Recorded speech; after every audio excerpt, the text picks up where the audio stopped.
The gears of Rome. The fog pressed against the grimy windows of Alaric Grayson's workshop like the breath of London itself, thick and yellow with coal smoke and the exhalations of 2 million souls. Inside, surrounded by the skeletal remains of a dozen timepieces, Alaric hunched over his workbench, adjusting the delicate springs of a grandfather clock whose owner would never return to claim it. The man had been found floating in the Thames 3 days prior, his pockets empty save for a ticket stub to the underground auction house on Drury Lane. Such were the hazards of collecting antiquities in Victorian London, where the line between scholarship and grave robbing blurred like watercolours in rain. Alaric had learned this lesson well over his 35 years, first as an apprentice clockmaker, then as a dealer in mechanical curiosities, and finally as something resembling a philosopher, though he would never claim such a lofty title. He preferred to think of himself as a student of time itself, fascinated by humanity's eternal struggle to measure, contain, and ultimately master the one force that mastered them all. The brass pendulum caught the gaslight as it swung, casting hypnotic shadows across the cluttered workshop. Gears of every size and description littered the shelves, some pristine and new from the Birmingham manufactories, others green with age and mystery. It was among these ancient mechanisms that Alaric felt most at home, surrounded by the accumulated wisdom of centuries spent trying to mark time's passage. A sharp rap at the door interrupted his meditations. The sound came again, more insistent, followed by a voice rough with tobacco and years. "Grayson!" "Open up, you hermit. I've got something that'll interest you." Alaric recognised the voice of Fletcher Moss, one of London's more reputable antiquities dealers, which was to say he only occasionally dealt in stolen goods. The clockmaker wiped his hands on a rag and opened the door to reveal a wiry man with silver whiskers and eyes bright with avarice. "What brings you out in this fog, Fletcher?" "Surely not the pleasure of my company." "Business, my friend. Always business." Fletcher stepped inside, shaking droplets from his coat. "There's an auction tonight. Private affair. The sort where they don't ask too many questions about provenance, if you take my meaning." Alaric did take his meaning. Such auctions were where the most interesting pieces surfaced, objects with histories too complex or controversial for the legitimate houses. "What manner of items?" "Roman pieces mostly, some Greek. There's one lot in particular." Fletcher's eyes gleamed. "A sundial, ancient, covered in gears like nothing I've seen before. The seller claims it's cursed." "Cursed how?" "3 previous owners, all vanished without trace. The last was that gentleman who ended up in the Thames." Fletcher grinned, showing teeth stained brown with tobacco. Naturally, this has depressed the expected price somewhat. Alaric felt his pulse quicken. He had been searching for months for an authentic Roman timepiece, something that might illuminate the sophisticated understanding of mechanics possessed by the ancients. The famous Antikythera mechanism had proven that classical civilizations were far more advanced than modern scholars believed, but examples were vanishingly rare. "Show me," he said simply. The auction house occupied the basement of a building that had once been a monastery, its stone walls perfect for muffling the sounds of questionable commerce. Gas flames flickered in wrought-iron sconces, casting dancing shadows over the assembled crowd of collectors, dealers, and curiosity seekers. The air was thick with pipe smoke and whispered speculation. Alaric found himself drawn to lot 23, displayed on a wooden table beneath a glass dome. The sundial was unlike anything he had ever encountered. Bronze and brass components were integrated into what appeared to be marble base, carved with Latin inscriptions he could partially read: "Tempus fuit, tempus manet," "Time flees, time remains." But there were other symbols too, geometric patterns and astronomical diagrams that seemed to shift in the flickering gaslight. The gearwork was extraordinary. Tiny bronze wheels and escapements were visible through gaps in the marble housing, suggesting a mechanism of incredible complexity. This was no simple timepiece, but something approaching a mechanical computer, designed to track the movements of celestial bodies with precision that wouldn't be matched until the Renaissance. "Lot 23, called the auctioneer, a thin man with the pallor of someone who conducted business exclusively in basements. "Roman sundial, provenance uncertain, condition as seen. Bidding starts at £5. The crowd was smaller than usual, and their enthusiasm notably subdued. Superstition ran deep among antiquities dealers, and the sundial's reputation preceded it. Alaric found himself bidding against only 2 other collectors, and within minutes had secured the piece for the surprisingly modest sum of £18. As he arranged for delivery, Fletcher appeared at his elbow. "You've got stones, I'll give you that. Most wouldn't touch that thing for twice the price." "Superstition is the enemy of knowledge," Alaric replied, though he couldn't entirely suppress a shiver as he looked at his purchase. There was something about the device that seemed to watch him back, as if the geometric patterns carved into its surface were eyes rather than mere decoration. The sundial arrived at his workshop the following evening, delivered by 2 men who seemed eager to complete their business and depart. Alaric spent the next several days examining it under magnification, marvelling at the precision of its construction.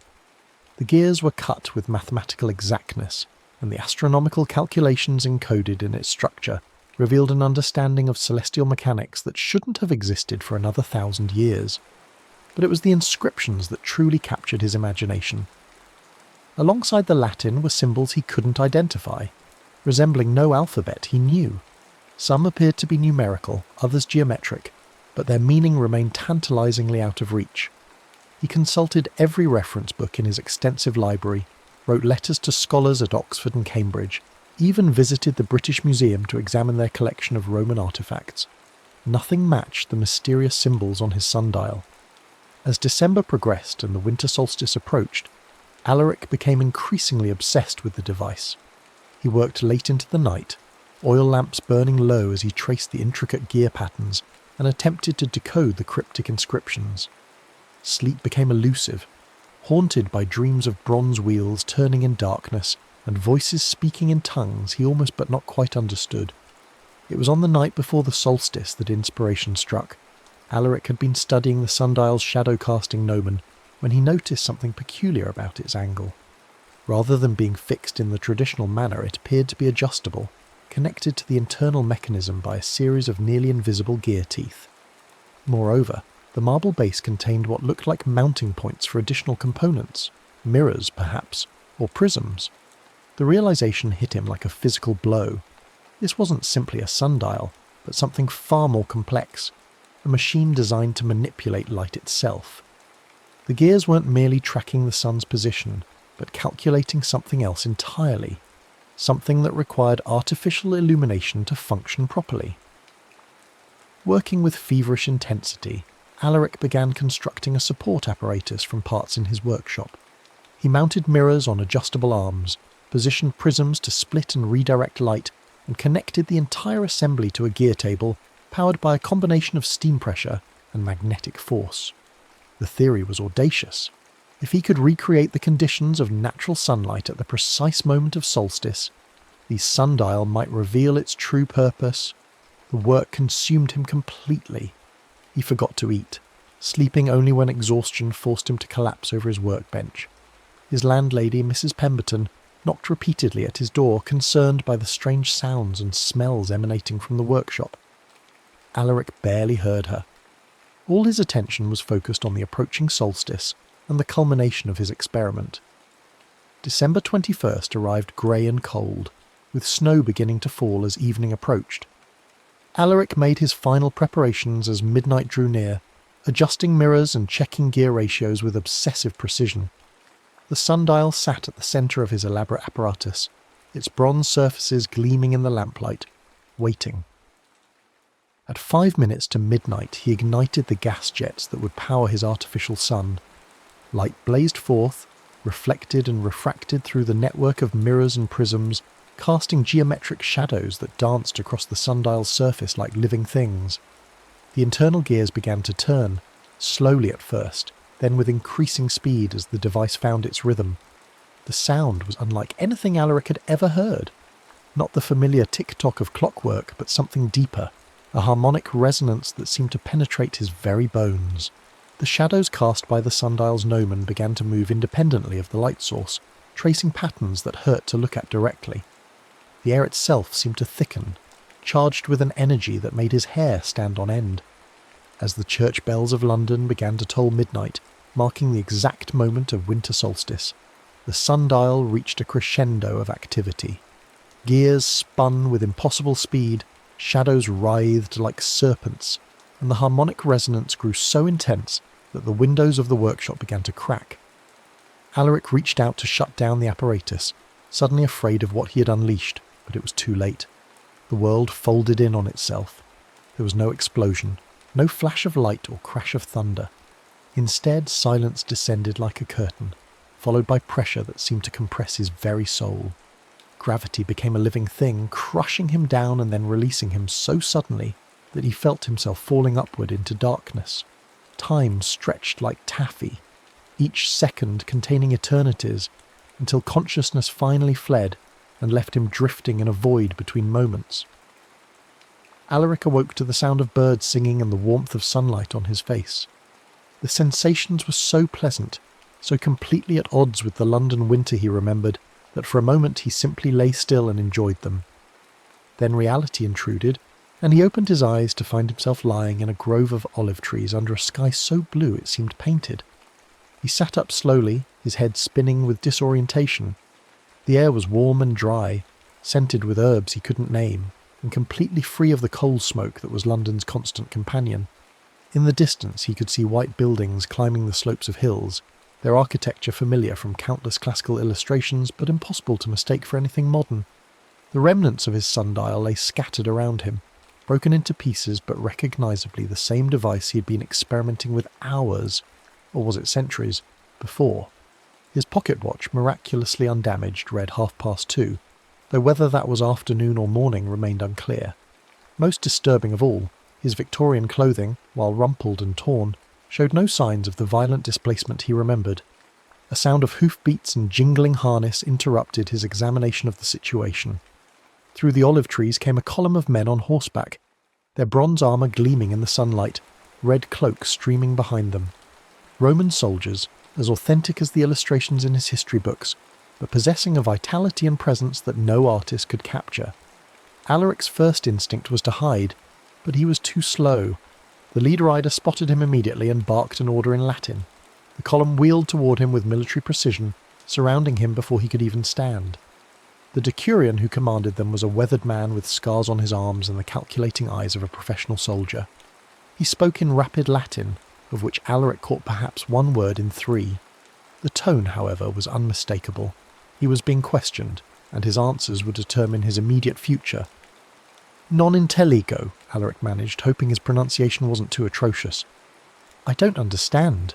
The decurion's expression grew suspicious. He dismounted and approached, studying Alaric's clothing with obvious puzzlement. The cut and fabric of Victorian garments were unlike anything from the classical world, and Alaric's pale complexion and soft hands marked him clearly as no labourer or soldier. More Latin followed, accompanied by gestures that needed no translation. Alaric was being taken prisoner, his stammered protests in broken Latin only convincing his captors that he was either a spy or touched by the gods. Either way, he represented something to be investigated by higher authorities. The journey to Rome took 3 days, during which time Alaric learned the realities of ancient travel. The roads, while impressively straight and well-maintained, were hard on feet accustomed to London's cobblestones. The soldiers shared their rations grudgingly, and water was precious enough that his request for a wash was met with laughter. But it was the city itself that truly drove home the reality of his situation. Rome in the reign of Domitian was not the picturesque ruin of later centuries, but a living metropolis of 1,000,000 souls, its streets crowded with merchants, slaves, citizens and foreigners from every corner of the known world. The smell was overwhelming: unwashed bodies, cooking food, animal waste and the smoke of countless fires all combined into an assault on senses accustomed to Victorian standards of hygiene. The slave market where Alaric found himself was a revelation in casual brutality. Men and women were examined like livestock, their teeth checked, muscles tested, scars catalogued by buyers with the detached professionalism of horse traders. Alaric's unusual appearance and obvious education saved him from the worst fate: hard labour in the mines or quarries, but his destination was still servitude. Lucius Varro proved to be a senator of middle rank, wealthy enough to maintain a substantial household, but not so elevated as to attract dangerous attention from the emperor. He was a man in his 50s with the soft physique of comfortable living, and the calculating gaze of someone who had survived decades of Roman politics. His examination of Alaric was thorough and uncomfortably intelligent. "You're no Gaul or German," he said in accented but perfectly understandable Greek, evidently having concluded that Alaric might be from the eastern provinces. "Your hands are too soft for manual labour, but you lack the bearing of nobility. A scribe, perhaps? A tutor?" Alaric nodded eagerly, seizing on the suggestion. "Yes, Dominus. I have knowledge of mechanical things, mathematics, astronomy." Varro's eyebrows rose slightly. Such skills were valuable in a world where accurate calendars and water clocks were marks of sophistication. "Show me." The senator led him to a courtyard where a water clock had stopped functioning, its bronze mechanisms seized with corrosion and neglect. Alaric examined it with the eye of a professional, identifying the problems and the tools that would be needed to correct them. Within an hour, he had the device functioning again, its steady drip marking time with mechanical precision. "Interesting," Varro murmured. "Very interesting indeed." Life in the senator's household followed patterns established over centuries. Alaric was given quarters with the other educated slaves, men who served as secretaries, tutors, and accountants. His status was ambiguous, clearly valuable but equally clearly not to be trusted with sensitive information. He was fed well, clothed adequately, and expected to maintain and repair the various mechanical devices that were marks of Roman sophistication. But it was in the evenings, when his duties were complete, that Alaric began to uncover the mystery that had brought him to this time and place. The senator's library was extensive, containing works on natural philosophy, mathematics, and astronomy that wouldn't survive the fall of Rome. More importantly, it contained references to something called the Collegium Mechanicus, the Mechanist Guild. The references were fragmentary and often cryptic, but they painted a picture of an organisation that had existed in the shadows of Roman society for generations. They were engineers and inventors, students of what they called ars temporalis, the art of time. According to the texts, they believed that time itself was not an abstract concept, but a physical force that could be manipulated through mechanical means. The idea was not entirely foreign to Alaric. His own experiments with chronometry had led him to similar conclusions, though he had lacked the theoretical framework to pursue them systematically. The Romans, it seemed, had been less constrained by the boundaries between science and metaphysics. His breakthrough came while translating a damaged papyrus that Varro had acquired from Alexandria. The text described something called a temporal anchor, a device that could detect and exploit what the author termed fractures in the flow of time. The description matched his sundial so precisely that Alaric felt his hands shake as he read. According to the papyrus, these fractures occurred naturally at certain times and places where the celestial mechanics created conditions of temporal instability. The winter solstice was one such time, particularly when combined with specific astronomical alignments that occurred only rarely. A temporal anchor could detect these fractures and, with proper preparation, allow a person to move from one time to another. The implications were staggering. Alaric had not been the victim of some inexplicable accident, but the beneficiary, or victim, of a technology that the Romans had understood far better than he had initially realised. His sundial was not merely an ancient artifact, but a working piece of equipment designed for the specific purpose of time travel. But the papyrus also contained warnings. The process was dangerous, requiring precise calculations and perfect timing. More ominously, it mentioned the Custodes Temporis, the Guardians of Time, a group that viewed such experimentation as blasphemy against the natural order. They were described as fanatics who would stop at nothing to prevent the misuse of temporal technology. As autumn turned to winter in his second year of captivity, Alaric began to make discreet inquiries about the Mechanist Guild. His position in Varro's household gave him access to other scholars and antiquarians, men who collected rumours along with manuscripts. Slowly, a picture emerged of an organisation that still existed, hidden in the depths of Rome's underground, continuing research that had begun centuries earlier. The breakthrough came through Marcus Cassia, a young woman who served as a scribe in the Temple of Minerva. Alaric encountered her while researching astronomical texts for Senator Varro, and their shared interest in ancient mathematics quickly developed into something deeper. Cassia was unusual for a Roman woman, educated beyond the normal limits, and possessed of a fierce intelligence that reminded Alaric of the suffragettes he had known in London. It was Cassia who first mentioned the Vault of Kronos, almost as an aside while discussing Alexandrian astronomy. According to legend, it was an underground temple near Delphi where the most sacred mysteries of time were preserved. The Mechanist Guild supposedly maintained it as their ultimate repository, the place where their most dangerous experiments were conducted and their most precious artifacts preserved. Of course, no one believes such stories anymore, she said, with a smile that suggested she might believe them herself. The age of mysteries is past. We are rational people now, governed by law and logic. But Alaric had seen too much to dismiss any possibility. That night, examining the broken pieces of his sundial by lamplight, he noticed something he had missed before. The fracture patterns weren't random, but followed the geometric designs carved into the marble base.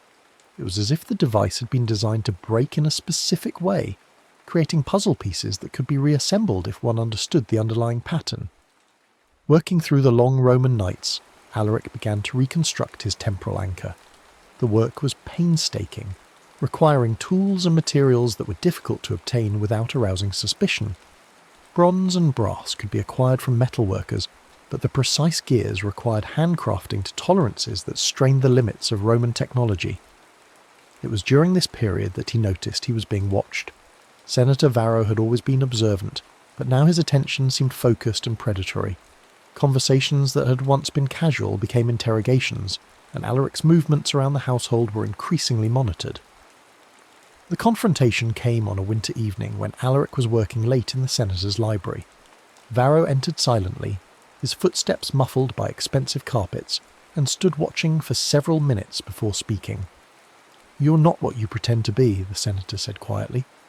"I've known this for months, but I've been patient, waiting to understand what you truly represent." Alaric's hand moved instinctively toward the concealed components of his sundial, but Varro was faster. Roman politics bred quick reflexes, and the senator had a dagger at Alaric's throat before he could react. "I know about the guild," Varro continued conversationally. "I know about their obsession with time and their belief that the past can be changed to serve the present. What I don't know is whether you're one of their agents or something else entirely." The blade was sharp enough that Alaric could feel it parting the skin of his neck. Any movement would open his throat, but lying still meant accepting whatever fate the senator had planned for him. "I'm not their agent," he said carefully. "I'm something they never anticipated. I'm from the future, Senator, from a time 1700 years beyond this moment." Varro's laugh was genuinely amused. "An interesting claim. Can you prove it?" Alaric reached slowly into his toga, moving with deliberate care to avoid startling the armed man. He withdrew his pocket watch, its Victorian craftsmanship immediately apparent to anyone with knowledge of mechanical devices. The precision of its gears, the quality of its springs, the sophistication of its escapement, all were centuries beyond anything the Romans could produce.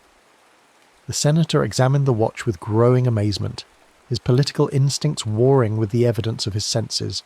The craftsmanship was undeniable, but the implications were staggering. "If this is true," he said finally, "then you represent an opportunity beyond anything I dared imagine.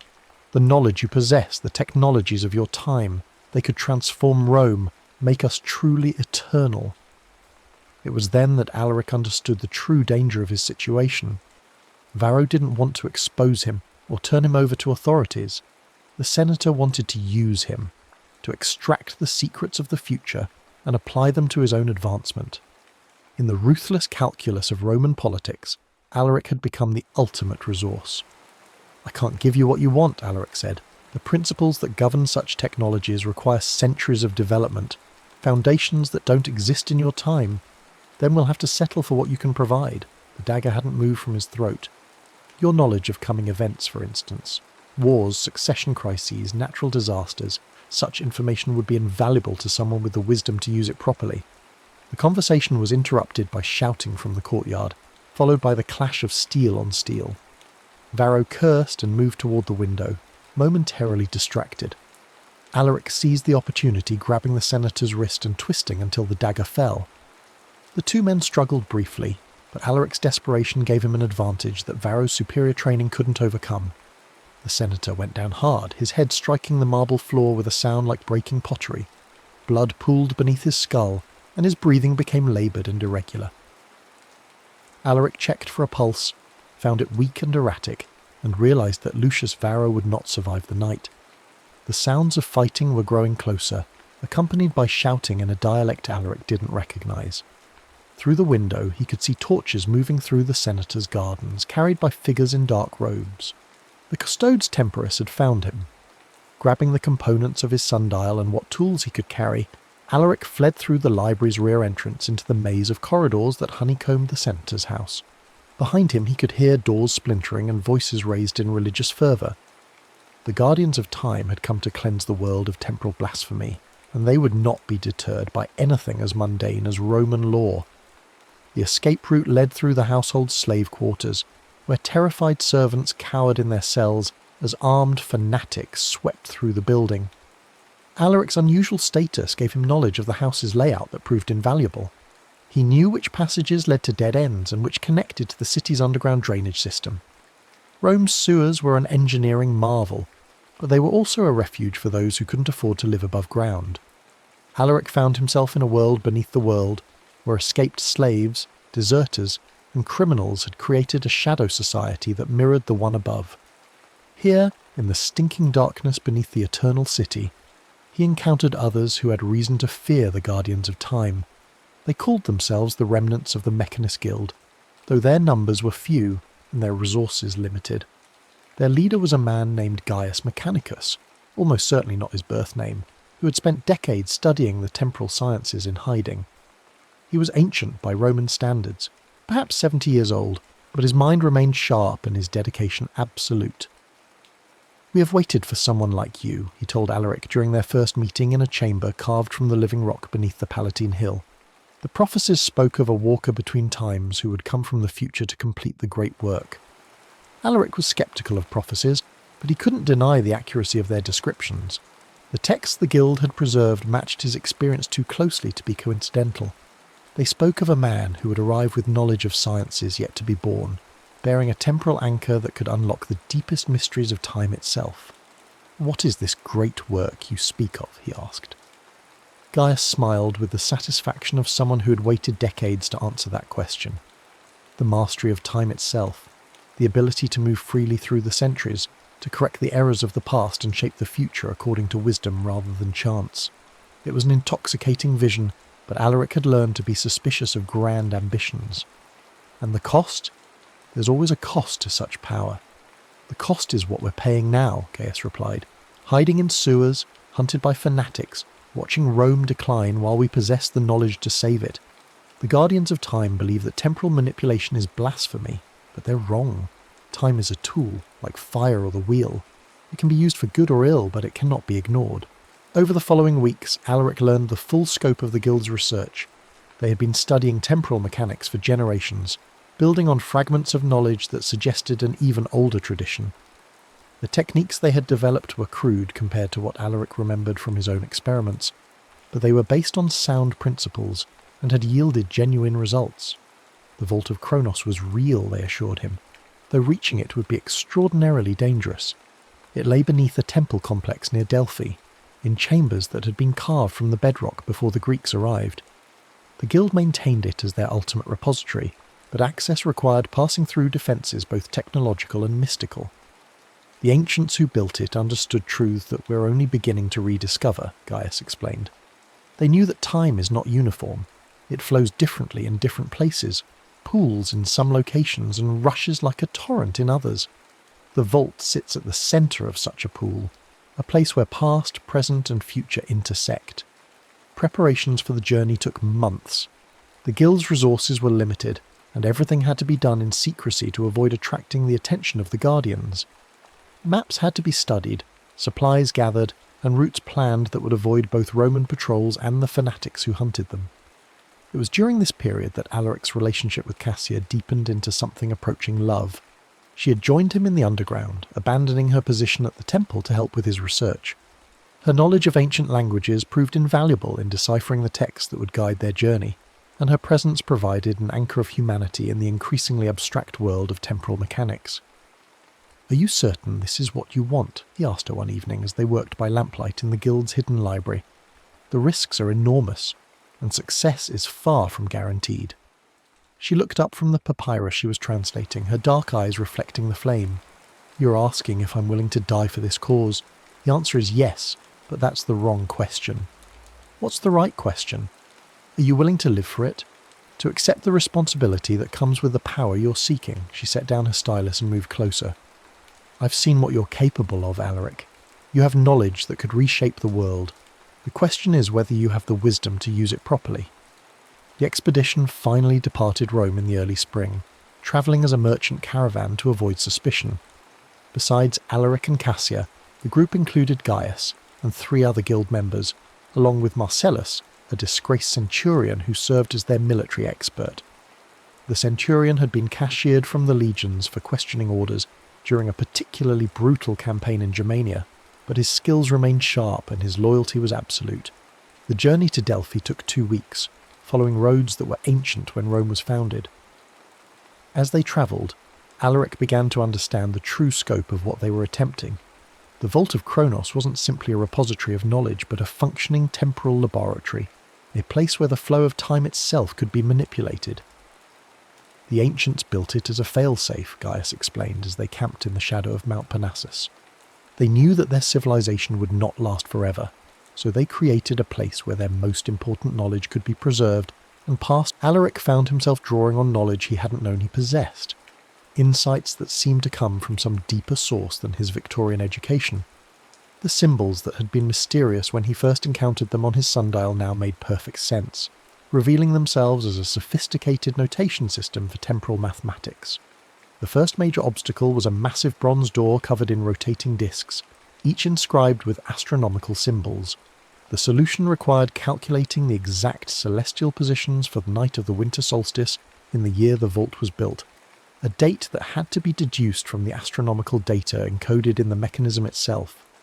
Working by torchlight, with the constant fear of pursuit by the guardians of time, Alaric and Cassia spent hours working through the calculations.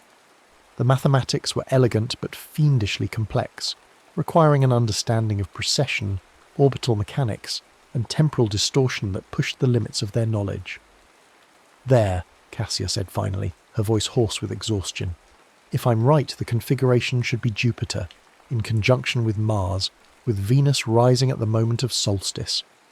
Alaric carefully adjusted the bronze discs, feeling the ancient mechanism respond to his touch. There was a moment of perfect silence, then a deep rumbling as counterweights shifted and gears engaged. The massive door swung open, revealing a corridor that stretched into darkness beyond the reach of their torches. The passage beyond was a marvel of engineering, its walls lined with bronze mirrors polished to perfection. As they advanced, Alaric realized that the mirrors were more than decoration. They were part of an optical computer, designed to perform calculations using reflected light. The patterns of reflection changed as they moved, creating displays of astronomical data that tracked their progress through the complex. The second obstacle was more subtle but equally challenging. The corridor split into multiple branches, each identical in appearance but leading to different destinations. There were no obvious clues to guide their choice, but Alaric gradually realized that the solution lay in understanding the nature of time itself. "It's not a maze," he said suddenly. "It's a demonstration. Each path represents a different understanding of temporal mechanics, and only one leads to truth." The correct path, he realized, was the one that acknowledged the paradoxical nature of time travel itself. By choosing the route that seemed to double back on itself, they found themselves approaching the heart of the vault, along a trajectory that satisfied the requirements of temporal consistency. The final chamber took Alaric's breath away. It was vast, carved from the living rock, and lit by some source that seemed to emanate from the stone itself. At its centre stood an orrery of impossible complexity, its bronze and gold spheres tracking the movements of celestial bodies with precision that wouldn't be matched for centuries. Around the walls, mechanical devices of every description hummed with quiet activity. Clocks, calculators, and machines whose purpose defied immediate understanding. But it was the central altar that drew Alaric's attention. Upon it sat a temporal anchor, identical to his own sundial, but complete and undamaged. The device pulsed with a faint luminescence, and the air around it seemed to shimmer with temporal distortion. "The master anchor," Gaius breathed. "We found it at last." As Alaric approached the altar, he could feel the device responding to his presence. The broken components of his own sundial grew warm in the bag where he carried them, resonating with their perfect counterpart. The mathematical patterns carved into the chamber's walls began to shift and change, displaying calculations that tracked his movement through time and space. "It's been waiting for you," Cassia whispered. "All these centuries it's been waiting for someone who could complete the work."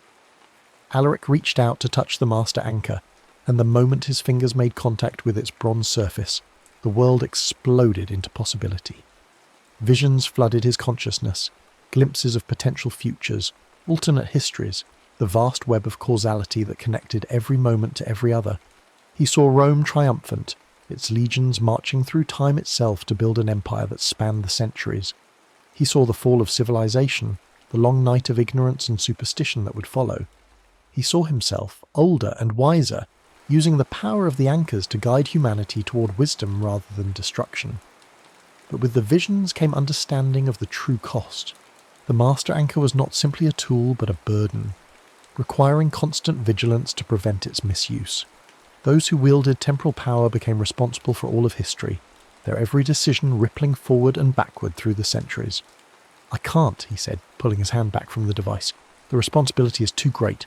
No one person should have such power." "Then you truly understand," said a voice from the shadows behind them. They turned to see a figure emerge from the darkness, an elderly man in robes that seemed to shift between the garb of a Roman philosopher and something far more ancient. His face was ageless in the way that suggested not youth, but a transcendence of temporal limitations entirely. "Who are you?" Alaric demanded, though something deep within him already knew the answer. "I am the guardian of this place, not one of those fanatics who hunt you, but the true guardian, appointed by those who built the vault to ensure that its power is used wisely." The figure approached the altar, and Alaric noticed that his feet cast no shadow on the luminescent floor. "I have waited through the centuries for someone to arrive who possessed both the knowledge to activate the master anchor and the wisdom to refuse its ultimate power." "Then the test was never about solving the puzzles," Cassia said with sudden understanding. "It was about what we would do when we reached the end." The Guardian nodded approvingly. "The ancients learned, through bitter experience, that temporal power corrupts absolutely. They built this place not as a repository of weapons, but as a school teaching each generation the same lesson, that true mastery lies not in the ability to change the past, but in the wisdom to accept it." Alaric felt the broken pieces of his sundial growing warmer in their bag. "But my anchor brought me here. Surely that was meant to serve some purpose." "It was. Your arrival has completed a cycle that began when the first temporal anchor was created. The knowledge you've gained, the understanding you've achieved, these were always the true treasures of the vault. The power to travel through time is nothing compared to the wisdom to know when such travel should be attempted." The Guardian moved to a section of wall covered in inscriptions that Alaric now realized were not decorative but functional, a vast database of temporal knowledge encoded in bronze and stone. "Your anchor can be repaired, but it will require a sacrifice. The master anchor must be used as a template, its perfect structure serving as a guide for the reconstruction, but the process will drain its power, leaving it inert." "You're asking me to destroy the master anchor to repair my own?" Alaric felt the weight of the decision crushing down upon him. "Why?" "Because your anchor is flawed, incomplete. It brought you here through accident rather than design, and it can return you home the same way. But the master anchor is too perfect, too powerful. In the wrong hands, it could unravel the very fabric of time itself." The sound of distant shouting echoed through the corridors, growing steadily closer. The guardians of time had found them at last. "We're out of time," Martellus said grimly, his hand moving to his sword. "They'll be here within minutes." The Guardian gestured toward a section of the chamber that Alaric hadn't noticed before, a raised platform surrounded by astronomical instruments of incredible complexity. "The repair must be done there, at the moment when the celestial alignments are perfect. Tonight, as it happens. The same solstice configuration that brought you here can take you home, but the window is narrow." Alaric looked at his companions, seeing in their faces the same mixture of fear and determination that he felt. Gaius appeared strangely at peace, as if he had always known this moment would come. Cassia's expression was harder to read, but there was something in her eyes that made his heart clench with sudden dread. "There's something else, isn't there?" he asked the Guardian. "Some other cost you haven't mentioned." The repair process requires a perfect understanding of temporal mathematics, an understanding that no single mind can contain. The knowledge must be distributed, shared among multiple consciousness, and then unified at the crucial moment. The Guardian's ancient eyes were filled with sorrow. Someone must remain behind to anchor the process from this end. Someone must sacrifice their own temporal existence to ensure yours. The shouting was closer now, accompanied by the ring of steel on stone as the fanatics fought their way through the vault's automated defences. Time was running out in more ways than one. "I'll do it," Gaius said without hesitation. "I'm old, and I've devoted my life to this moment. Let my sacrifice have meaning." "No," Cassia said firmly. "The calculations require someone younger, someone whose mind can handle the strain. I've studied the mathematics longer than anyone except Gaius himself." "Neither of you understands," the Guardian interrupted. "The sacrifice isn't death. It's worse. The person who anchors the process becomes temporally dispersed, their consciousness scattered across multiple timelines simultaneously. They become aware of every possible version of history, every choice that was made and every choice that could have been made. It's a form of existence, but one that no human mind was designed to endure." Alaric felt the weight of responsibility settling on his shoulders like a physical burden. He had started this chain of events with his experiments in a London workshop, and the consequences had rippled outward to touch the lives of everyone around him. The rational thing would be to accept the sacrifice of one of his companions and return to his own time, but he found that he couldn't make that choice. "There has to be another way," he said desperately. "Some alternative that doesn't require anyone to be destroyed." "There is," the Guardian said quietly. "You could remain here in this time and abandon your attempt to return home.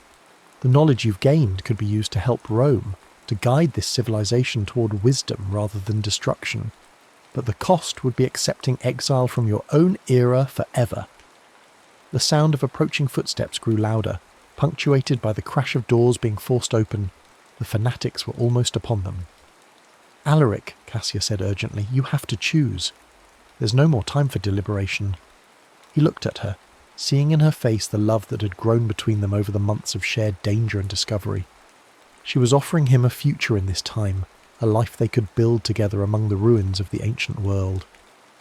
All he had to do was accept that his own era was lost to him forever. But as he weighed the choice, fragments of memory from his visions at the master anchor returned to him. He had seen the long night of ignorance that would follow Rome's fall, the centuries of darkness that his Victorian era was only beginning to emerge from. His knowledge, his understanding of temporal mechanics, these could indeed change history, but would the changes be for the better? "I can't," he said finally. "The temptation to interfere, to use my knowledge to change things, it would be too great. I would become exactly the kind of temporal tyrant that the ancients feared." The Guardian nodded approvingly, but before he could respond, the chamber's entrance exploded inward. Armed figures in dark robes poured through the opening, their faces hidden behind masks that bore the symbol of an hourglass with broken glass. The Custodes Temporis had found them at last. "Blasphemers!" their leader shouted, raising a bronze sword that gleamed with religious fervour. "You have violated the sacred order of time itself. The punishment is death." Marcellus stepped forward to meet them, his gladius appearing in his hand with practised ease.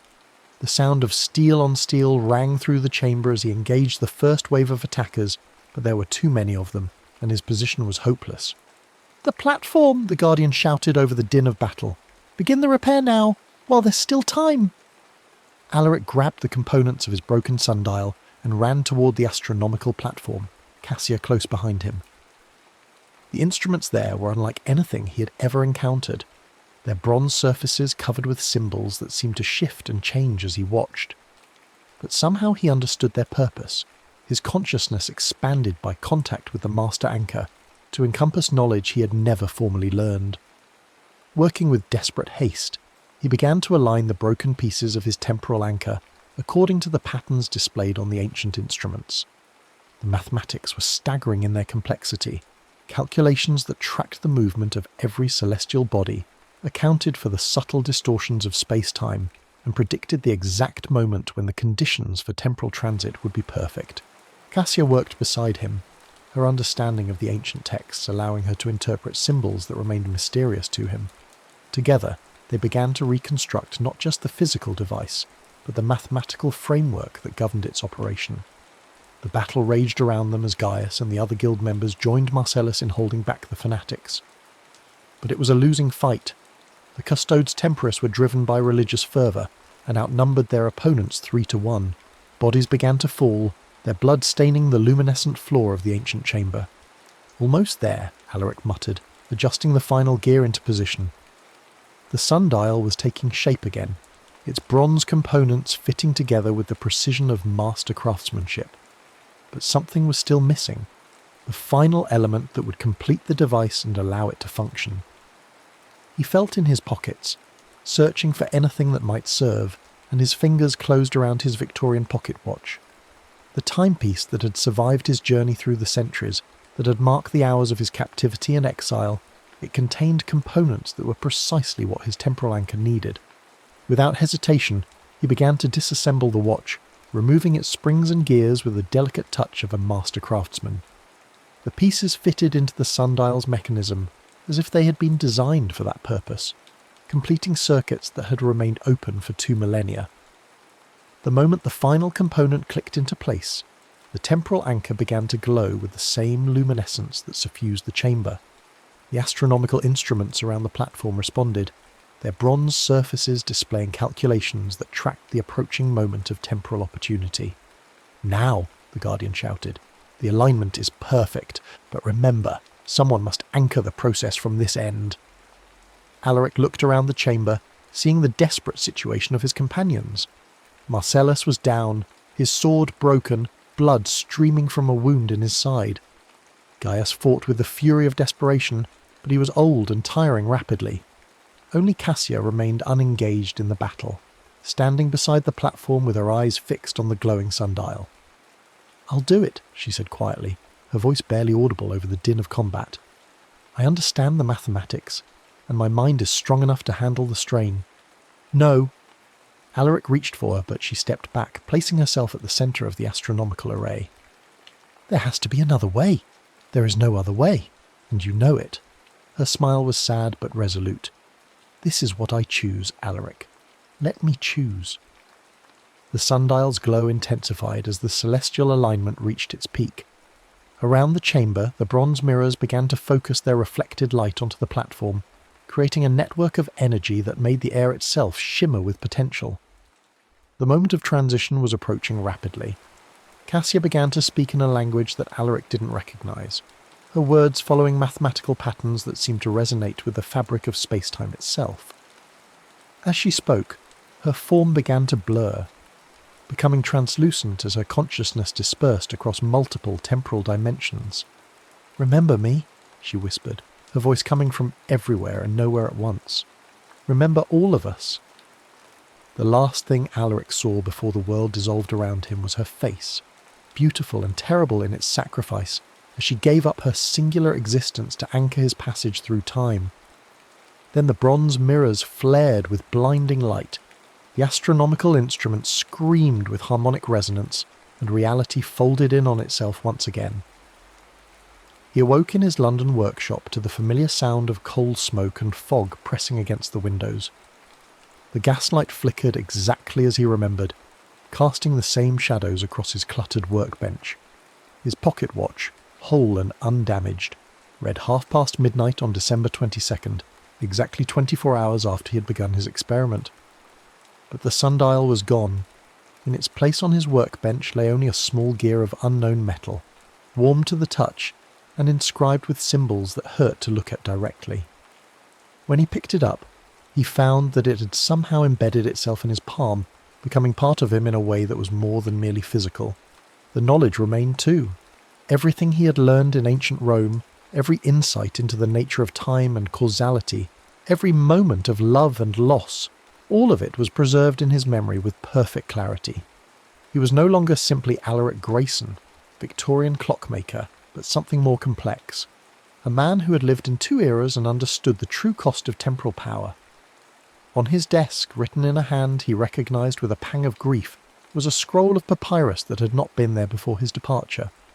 Cassia's final gift to him, the story of her life after his departure, written in the scattered moments of consciousness that remained to her across the multiple timelines she now inhabited. She had lived, the scroll told him, though not in any way that could be called normal. Her sacrifice had dispersed her consciousness across every possible version of history, allowing her to witness the rise and fall of civilizations, the birth and death of stars, the endless dance of cause and effect that governed the universe. She had become something between human and goddess, a guardian of temporal continuity who ensured that the most dangerous paradoxes were prevented. The scroll ended with words that brought tears to his eyes. "I have seen every possible future, my love, and in all of them, our sacrifice had meaning. The knowledge you carry back to your time will guide humanity toward wisdom, though the path will be long and difficult. Remember us not with sorrow but with joy, for we achieved something that no others in history have managed. We touched the very heart of time itself and found it good."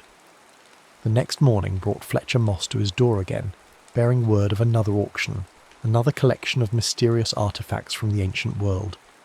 But this time, Alaric was ready.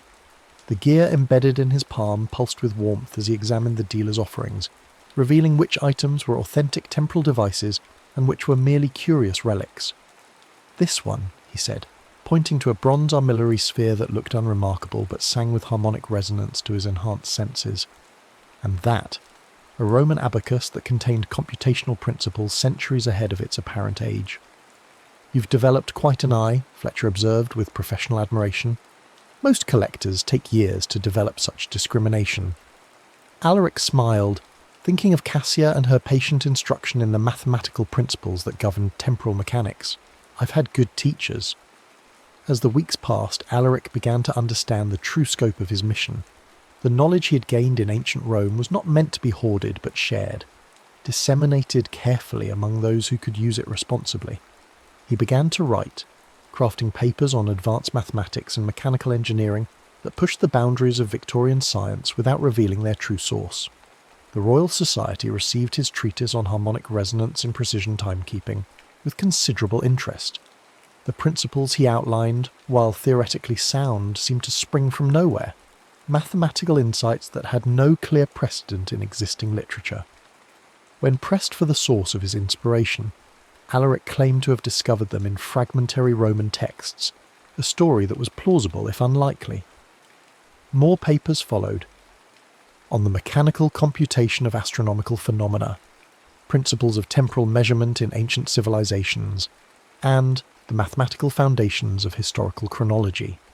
Each one contained insights that were decades ahead of their time, carefully disguised as scholarly speculation rather than hard-won knowledge. But it was his private work that truly mattered. In the evenings, when his official correspondence was complete, Alaric laboured on a comprehensive treatise on temporal mechanics, the complete theory of time travel as understood by the Roman Mechanist Guild, expanded and refined by his own experiences. The work was too dangerous to publish, but it would serve as a guide for future generations who might encounter the same mysteries he had faced. He also began to collect, using his enhanced understanding to identify and acquire genuine temporal artifacts before they could fall into dangerous hands. The gear in his palm served as an infallible detector, warming in the presence of devices that could manipulate time and remaining cool near mere curiosities. Slowly, carefully, he built a collection that rivaled the holdings of the Vault of Kronos itself. The work was lonely. There was no one in his own era who could understand what he had experienced, no one who could appreciate the sacrifices that had been made to bring him home. He thought often of Cassia, wondering if somewhere in the vast web of alternate timelines she was aware of his efforts. The gear in his palm would sometimes grow warm without apparent cause, and he chose to interpret this as her presence, watching over him from her dispersed existence across the centuries. Years passed. Alaric's reputation as a scholar grew, his papers cited by the leading scientists of the age. But none of them suspected that their respected colleague was working from knowledge gained in an era that had ended more than a millennium before their birth.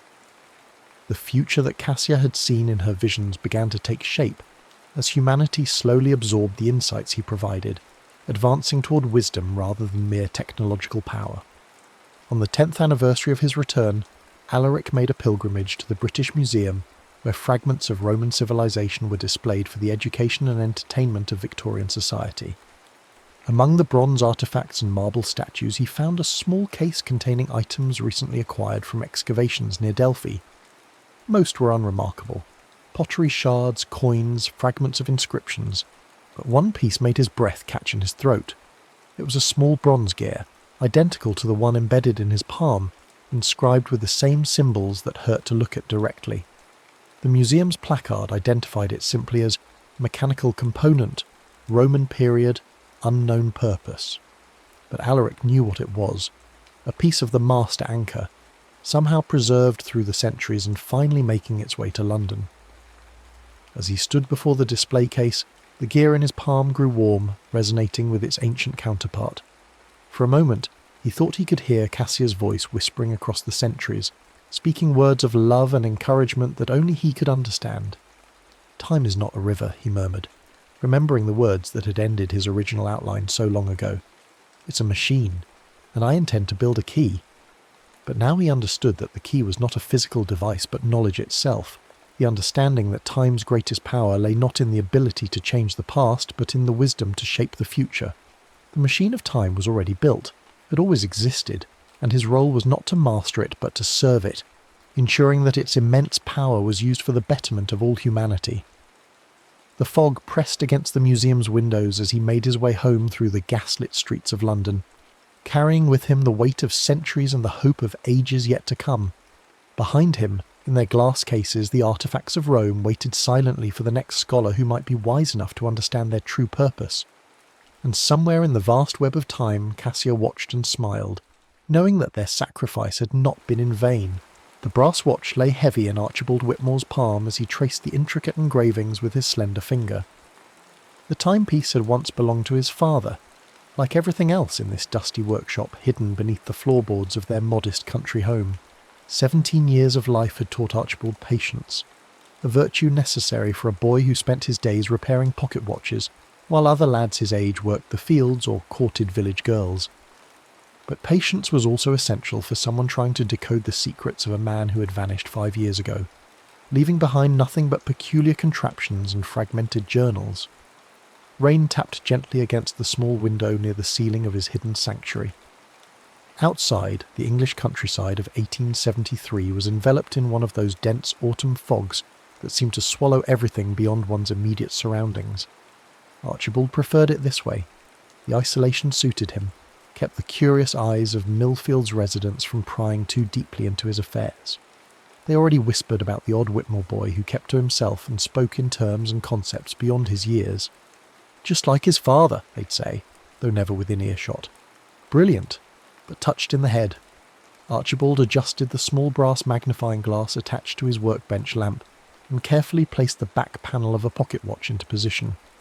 His fingers, despite their youth, moved with the practiced precision of a master craftsman. He had inherited his father's mechanical intuition, along with his dark, unruly hair and penetrating grey eyes that now narrowed in concentration as he guided a tiny screwdriver with surgical precision. "There now," he muttered to himself, as the watch began ticking with a satisfying rhythm. "Back to life you go."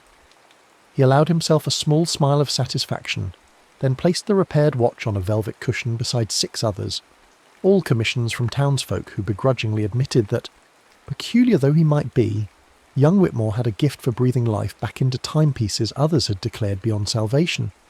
It was this skill that kept a roof over his head and food on his table, since his mother had followed his father into whatever mysterious beyond had claimed them both. Archibald stretched his stiff shoulders and glanced at the grandfather clock in the corner, a magnificent piece his father had built from scratch, its pendulum swinging with hypnotic constancy. Nearly midnight. He should retire, but sleep rarely came easily to him, and tonight something else nagged at his consciousness, a feeling he couldn't quite identify, like the subtle off-rhythm tick of a watch with a hairspring just beginning to fail. His gaze drifted to the far corner of the workshop, to a locked cabinet he seldom opened. Inside lay the stranger pieces of his father's legacy. mechanisms and devices that served no obvious purpose, contraptions that seemed to defy the very laws of mechanics as they were understood. Most mysterious of all was the rusted, gear-laden device Archibald had discovered hidden in a lead-lined box beneath a loose floorboard, wrapped in oilcloth and accompanied by a note in his father's handwriting bearing only 3 words, "Never fully assemble." Perhaps it was the melancholy brought by the anniversary of his father's disappearance, or simply the restlessness of a mind too active for slumber. But tonight, Archibald found himself retrieving the key to that forbidden cabinet from its hiding place inside the hollowed-out spine of Newton's Principia. The tumblers clicked softly as he turned the key, and the cabinet door swung open with a protesting creak. The device lay exactly as he had last seen it, incomplete, mysterious, alluring in its complexity. Unlike his father's other creations, this one bore no signature mark, no initials or date of completion. Instead, its brass and copper surface was etched with symbols that resembled no alphabet Archibald had ever encountered, interspersed with Roman numerals that followed no logical sequence he could discern. The central mechanism, a nested arrangement of gears surrounding what appeared to be a small glass chamber, remained unassembled, just as his father had left it. Archibald lifted it carefully and carried it to his workbench. "What were you building, father?" he whispered, as if the man might somehow answer from whatever realm had claimed him. What purpose could this possibly serve? For hours he examined the device, sketching its components, measuring the tolerance of its gears, attempting to deduce the logic behind its design. The fog outside thickened and the rain intensified, drumming in irregular rhythm against the window that contrasted with the perfect regularity of the grandfather clock's ticking. Occasionally distant thunder rumbled across the countryside. As the night deepened, Archibald's eyelids grew heavy, but his curiosity remained insatiable. He found himself placing gears that seemed to match, testing alignments, making adjustments with tools designed for the delicate work of watchmaking. Each piece that slipped into place seemed to make the device hum with a strange energy he attributed to his exhaustion playing tricks on his mind. The grandfather clock struck 3, each sonorous gong reverberating through the workshop. Archibald's attention had narrowed to a laser focus on the final assembly of the mysterious device. Only one piece remained, a gear with teeth unlike any conventional design, appearing almost crystalline in the lamplight. As he held it above the central chamber, preparing to seat it into position, lightning flashed outside, momentarily flooding the workshop with harsh blue-white light. In that instant, Archibald noticed something extraordinary. The symbols etched along the rim of the device seemed to shift and rearrange themselves, like text viewed through moving water. The Roman numerals glowed with a faint luminescence that couldn't possibly be a reflection of his lamp. His heart began to pound in his chest, a mixture of fear and exhilaration flooding his veins. The rational part of his mind urged caution, reminded him of his father's explicit warning, but another part, the part that had always driven him to understand, to know, to unravel mysteries, pushed his hand forward. The final gear slipped into place with a sound like a key turning in a lock. For a moment nothing happened. Then the central glass chamber began to fill with what appeared to be liquid moonlight, a silvery, mercury-like substance that rose from nowhere. The gears began to turn of their own accord, slowly at first, then with increasing speed. Archibald tried to back away, but found himself unable to move, as if some invisible force held him rooted to the spot. The device's ticking grew louder, synchronized perfectly with the grandfather clock and, most disturbingly, with Archibald's own heartbeat. The 3 rhythms merged into one pulsing sound that seemed to bend the very air of the workshop. The symbols and numerals on the device now glowed bright enough to cast shadows, rotating around the rim like constellations in an accelerated night sky. "No!" Archibald gasped, finally breaking free of his paralysis and reaching for the device, intending to dismantle it before whatever was happening progressed further. But as his fingers touched the now hot metal, a shock ran up his arm, and the workshop around him seemed to fracture like a mirror struck by a stone. Reality itself appeared to be cracking along invisible seams. The last thing Archibald Whitmore saw before consciousness left him was the device floating inches above his workbench, surrounded by a corona of impossible light. The last thing he felt was his body stretching, tearing, reconstituting. as if every atom were being pulled apart and reassembled incorrectly. The last thing he heard was the synchronized ticking suddenly stopping, replaced by a silence so profound it seemed to swallow the universe itself. And then, nothing. Pain came first, sharp, insistent, pulling Archibald from the void. His face pressed against something cold and wet. Mud. His nostrils filled with smells his brain couldn't immediately categorize. Acrid smoke. Something metallic and organic that turned his stomach, and underneath it all the reek of unwashed bodies and excrement. His ears rang with a high-pitched whine, but through it he could make out sounds. Distant explosions, shouting, the mechanical stutter of, were those guns? Forcing his eyes open, Archibald tried to process what he was seeing. Grey sky. Brown earth churned into a nightmare landscape. Barbed wire stretched across a wasteland of craters and splintered tree trunks. None of it made sense. Had he hit his head? Was he dreaming? He tried to push himself up and realized his clothing felt wrong, heavier, rougher. Looking down at himself, he saw not his familiar waistcoat and trousers, but a mud-caked uniform of unfamiliar design. Parts of it seemed fused with his own clothing, as if two sets of garments had melded together during some impossible process. On his chest, partly embedded in the fabric as if it had materialized there, was his father's watch, the one he kept in his waistcoat pocket, not the mysterious device. Before he could further examine his situation, the ground beneath him shook violently. A deafening explosion sent dirt and debris raining down around him. Instinctively, he covered his head with his arms and tried to make himself smaller. "Get down, you bloody fool!" The voice came from somewhere to his left, followed by a rough hand grabbing his collar and yanking him sideways. Archibald tumbled into a deep trench, landing hard against its muddy wall.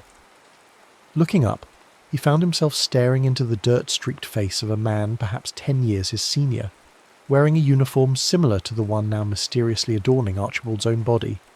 "Are you trying to get your head blown off?" the man demanded, his accent marking him as a Londoner. "Fritz is shelling the whole sector. Everyone back to the dugouts." Archibald opened his mouth, but no words came. His mind raced, trying to assemble the pieces of this impossible puzzle. The landscape, the uniforms, the weapons, they were unlike anything he had ever seen, yet somehow familiar from books, or perhaps his father's more esoteric journals. Where am I?" he finally managed, his voice sounding strange to his own ears. The soldier gave him a look that mingled irritation with concern. "Took some shrapnel to the head, did you? You're on the Western Front, mate. Somme offensive. Now move your ass before we both end up in pieces." Western Front? Somme? The terms meant nothing to Archibald, yet the urgency in the man's voice compelled him to scramble to his feet and follow as another explosion rocked the earth nearby. They moved along the trench, a deep zigzagging channel reinforced with wooden planks and sandbags, passing other men in similar uniforms who crouched against the walls or huddled in small recesses. The scene was something from a fever dream, or one of the more vivid descriptions of hell from Milton's Paradise Lost. Men caked in mud, many sporting bandages stained with blood and worse. The air thick with smoke and the smell of cordite. Constant, thunder-like booming in the distance, punctuated by sharper cracks and the occasional scream. Archibald was guided, half pushed really, into a wider section of the trench system where wooden supports created something resembling a room dug into the earth.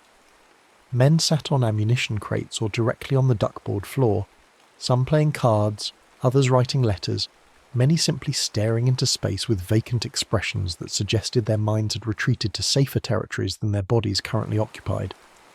"Found this one wandering in no man's land," his rescuer announced to the group. "Seems a bit dazed. Anyone know which company he's with?" The men glanced up, eyes passing over Archibald with minimal interest before returning to their previous occupations. Only one, an older man with a sergeant's stripes and a face weathered beyond its years, gave him more than a cursory examination. "Don't recognise him," the sergeant said, "but uniforms are all so caked in mud now, hard to tell which lot he belongs to. Could be one of the replacements that came in last night." He addressed Archibald directly. "What's your name and unit, soldier?" "Archibald Whitmore," he replied automatically, then hesitated. Unit? He had no unit, no military training, no business being in what was clearly some kind of battlefield. Yet here he stood, wearing a uniform surrounded by men who seemed to accept his presence, even if they couldn't place him. I'm not certain, he added, deciding that confusion might be his best defence until he could make sense of his situation. There was an explosion. I don't remember much before that. The sergeant's expression softened slightly. Shell shock. Seen it before. He turned to the man who had brought Archibald in. Put him with Barker's group. They're down 3 men after yesterday's push. He can sort himself out there until the medical officers can have a look at him. Archibald was led deeper into the trench system, his mind racing to process everything. Shell shock. The Western Front. Somme. These terms, combined with the weapons and uniforms he was seeing, began to coalesce into a horrifying possibility. He had read enough history to recognise the hallmarks of warfare, but this was like nothing from his own time. His own time. The thought struck him with the force of the explosion still rocking the earth above. Was it possible? Had that device, his father's mysterious contraption with its rune-like etchings and impossible mechanics, somehow thrown him forward in time? It seemed absurd, the stuff of H.G. Wells's scientific romances, yet no other explanation presented itself. What year is it? He asked his guide, trying to keep his voice casual despite the existential dread building in his chest. The man gave him a sidelong glance. Christ, mate, you really did get your bell rung, didn't you? It's 1916. July, if you've lost track of that too.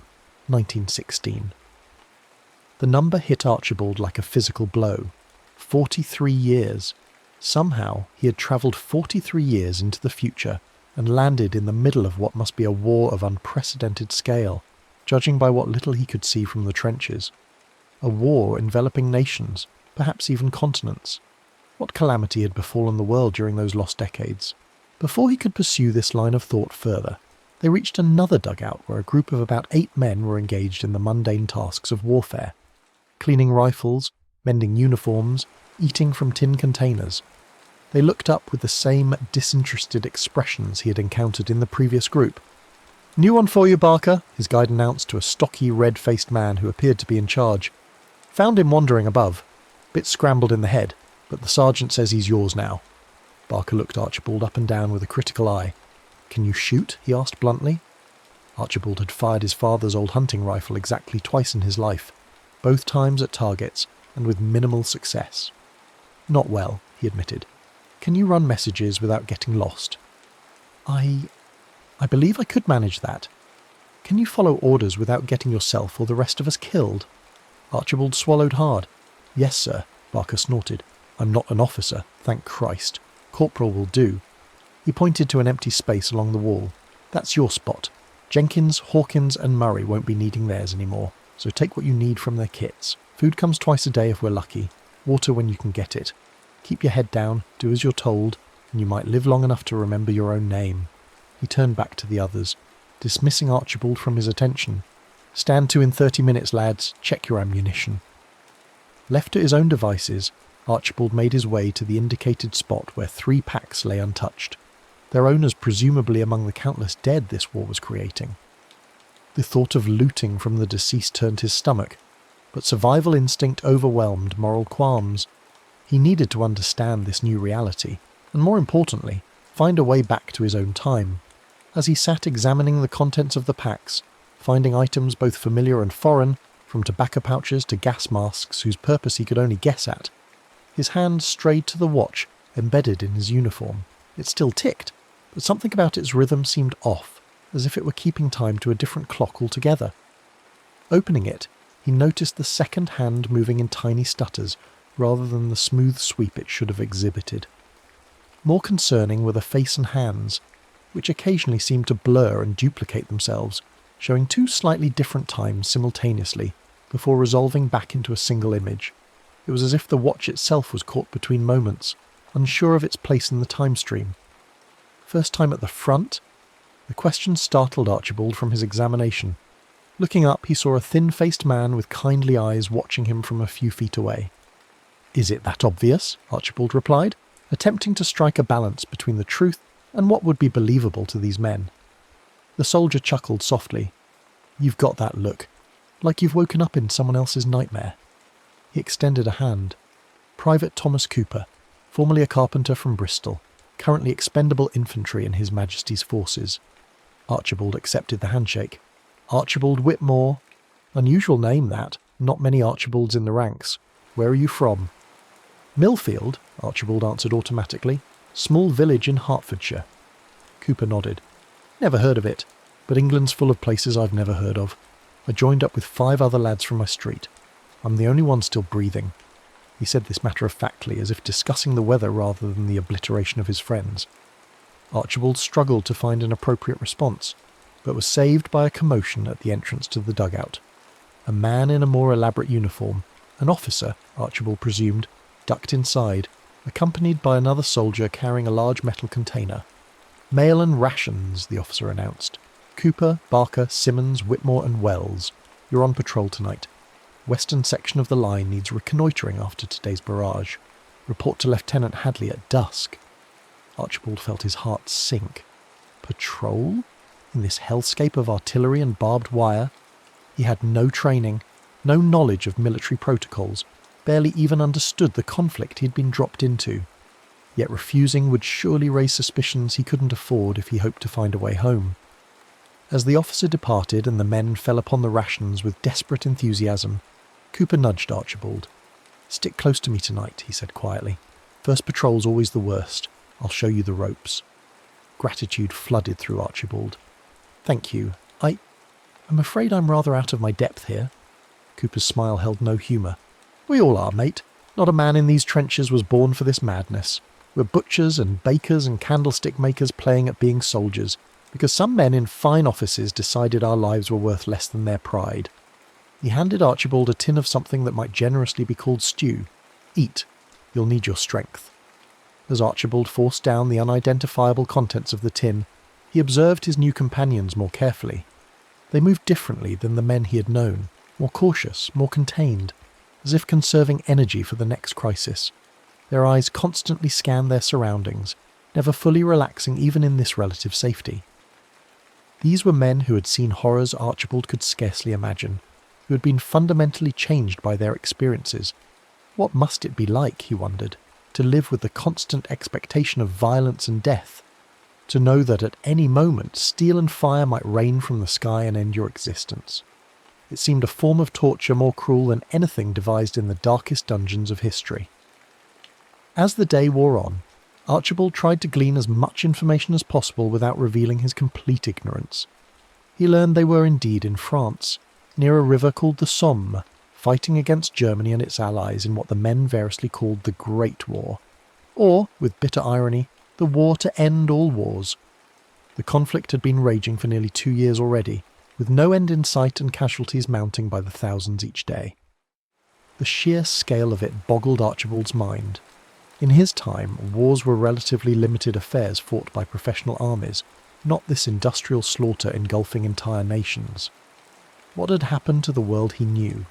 What series of events had led humanity to this precipice? Moreover, what had his father's device truly done? Had it somehow predicted this future and sent Archibald forward to witness it? Was there a purpose to his displacement, or was he simply the victim of forces beyond his understanding? As these questions swirled in his mind, the distant thunder of artillery continued unabated.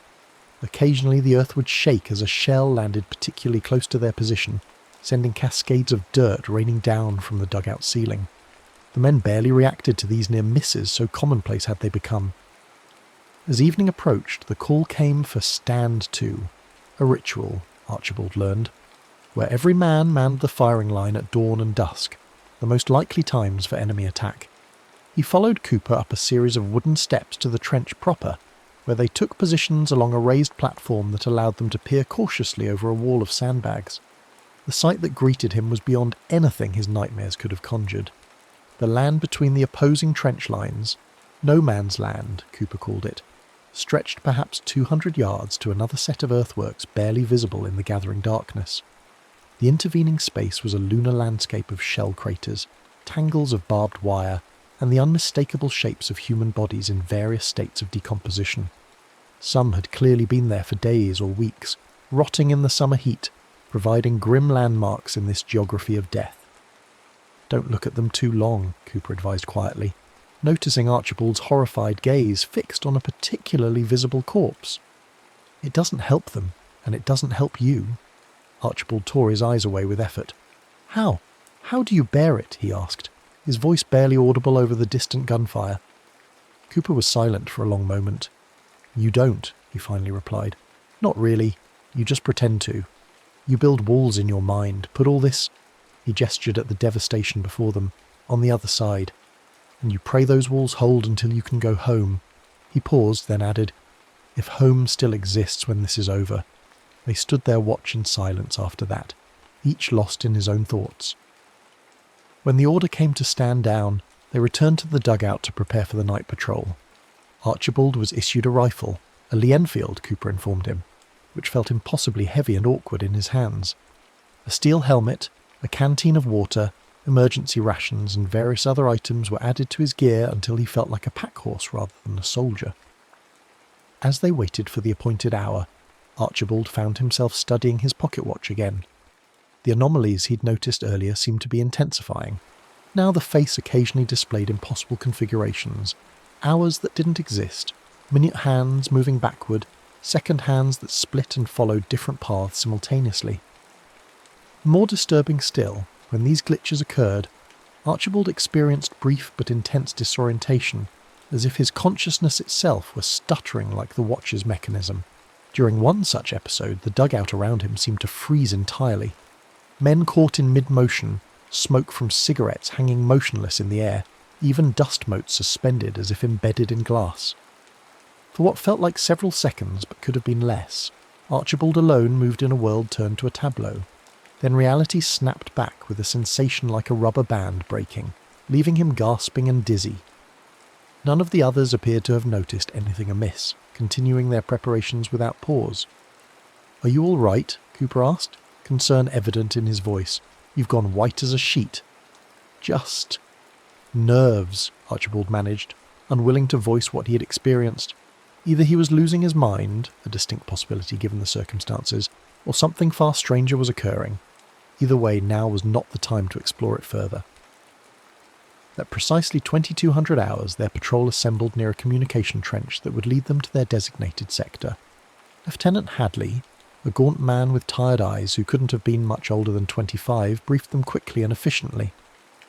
"We need to assess damage to the wire in sectors 4 through 6, and determine if Fritz has moved his forward positions during the confusion of today's barrage," he explained, pointing to locations on a mud-smeared map.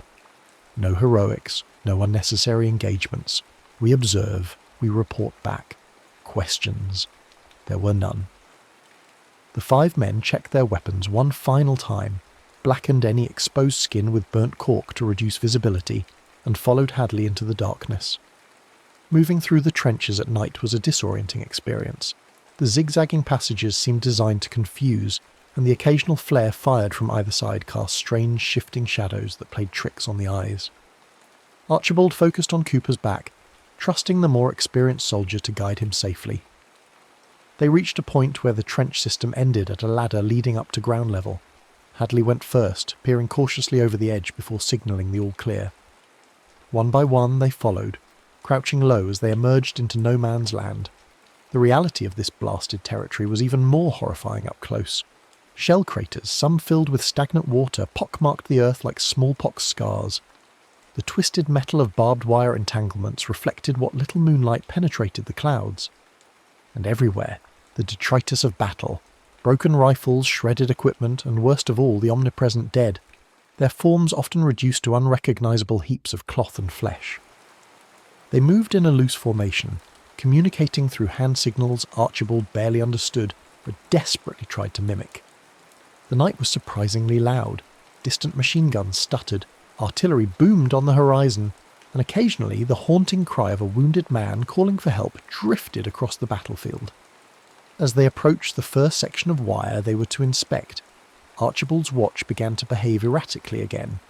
The ticking increased in volume until it seemed impossibly loud in his ears, drowning out even the sounds of war around them. The hands spun wildly, and the face glowed with the same unearthly light he had seen emanating from his father's device just before his displacement. Then, without warning, the world around him changed. The night remained, but the battlefield transformed. Where moments before there had been cratered earth and tangled wire, now Archibald saw grassy fields under moonlight, unmarred by war's devastation. In the distance, instead of trench lines, peaceful farmhouses stood with soft light glowing from their windows. He blinked, and the vision vanished, reality snapping back to its war-torn state. But something had changed. His patrol companions were frozen in mid-stride, as motionless as figures in a photograph. Even the flares that had been drifting slowly earthward hung suspended in the air, their light creating statuary from the surrounding landscape. Archibald's heart pounded in his chest as he realised he was experiencing another temporal anomaly, but this one far more pronounced than before. Was this what his father's device was designed to create? Fissures in the fabric of time itself? Before he could further contemplate the implications, reality fractured again. Now he saw multiple overlapping scenes like double-exposed photographs. The battlefield as it currently existed, yes, but also glimpses of what it had been before, peaceful farmland, and more disturbingly what it might become, a memorial site with stone markers and trim grass, visitors walking solemnly among monuments to the fallen. The watch in his hand burned hot suddenly, forcing him to release it. Rather than falling, it remained suspended in the air before him, ticking so rapidly the sound became a continuous hum. Around him, time itself seemed to stutter and skip like a damaged gramophone reel. Then, as abruptly as it had begun, the phenomenon ceased. The watch dropped into the mud, reality solidified, and his companions resumed their movement as if nothing had occurred. To them, perhaps nothing had. The entire episode might have transpired in the space between one heartbeat and the next. Archibald retrieved his watch with trembling fingers, noticing that while it now ticked normally, the hands pointed to an impossible hour, 13 o'clock, before suddenly resetting to the correct time. Whatever was happening to him, it was escalating and somehow connected to both the watch and the device that had sent him here. "Keep up," Cooper hissed, dropping back to nudge Archibald forward. "Wool gathering will get you killed out here." Forcing his mind back to the immediate danger, Archibald followed the patrol as they completed their assessment of the wire emplacements. They were perhaps halfway through their assignment when Hadley raised a fist, the signal to freeze. Everyone dropped to the ground, pressing themselves into the mud. In the silence that followed, Archibald heard what had alerted the lieutenant, voices speaking in a language he didn't recognise but assumed must be German. The enemy patrol was nearby, perhaps on a mission similar to their own. For long minutes they remained motionless, barely breathing. The German voices grew closer, then began to fade as the patrol apparently moved in a different direction. Hadley was just beginning to signal they should continue when a flare burst overhead, bathing the landscape in harsh white light. "Down!" someone whispered urgently, but it was too late. They had been spotted. The night erupted with the chatter of machine gun fire. Dirt kicked up in a line marching toward their position as the German gunner adjusted his aim. Hadley shouted something Archibald couldn't make out over the din, but the intent was clear: run or die. The patrol scattered, each man making for the nearest shell hole or depression that might offer cover. Archibald found himself sprinting alongside Cooper, zigzagging to present a more difficult target as bullets whined past them. They dove into a water-filled crater just as another flare burst above, followed by intensified gunfire. "Stay down," Cooper panted, loading a fresh magazine into his rifle. "They'll have to expose themselves to get a clear shot. When they do..." He left the implication hanging. Archibald nodded mutely, clutching his own rifle, but knowing he lacked the skill to use it effectively. The cold, fetid water of the crater soaked through his uniform, but fear kept him from noticing the discomfort. Somewhere nearby, a man screamed.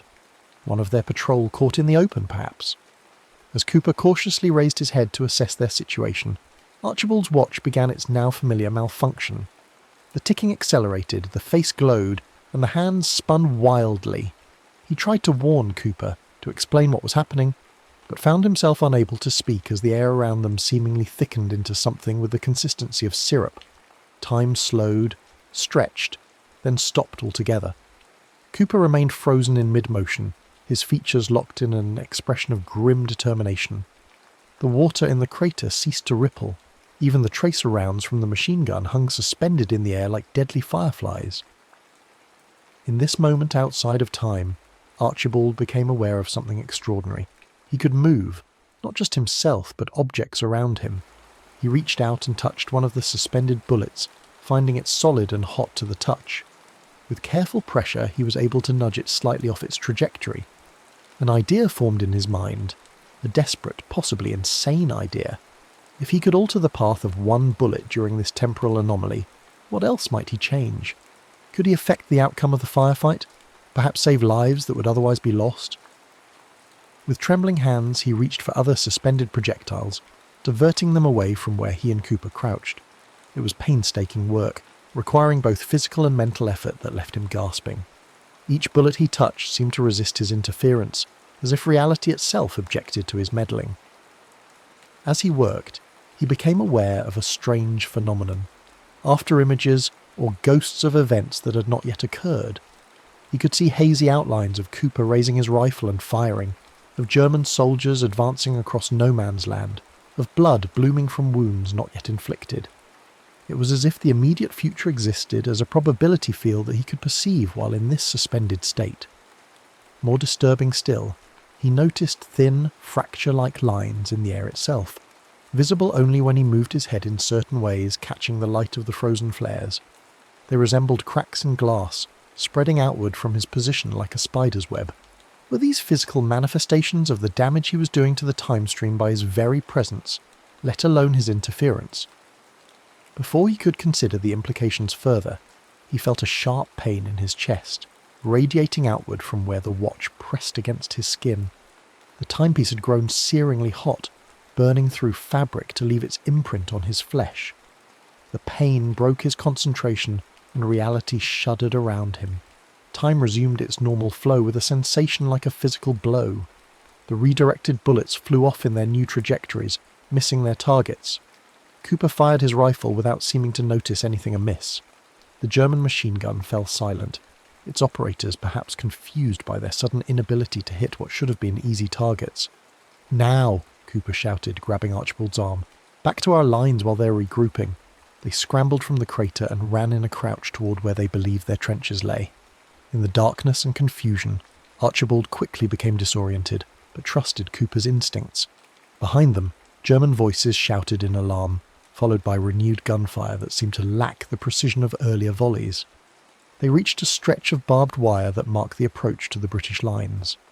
Cooper called out a password that Archibald couldn't quite catch, and answering voices guided them to a gap in the defences. Hands reached out to pull them into the relative safety of the forward trench. "Where are the others?" an officer demanded as they collapsed against the mud wall, gasping for breath. Cooper shook his head grimly. "Scattered when the machine gun opened up.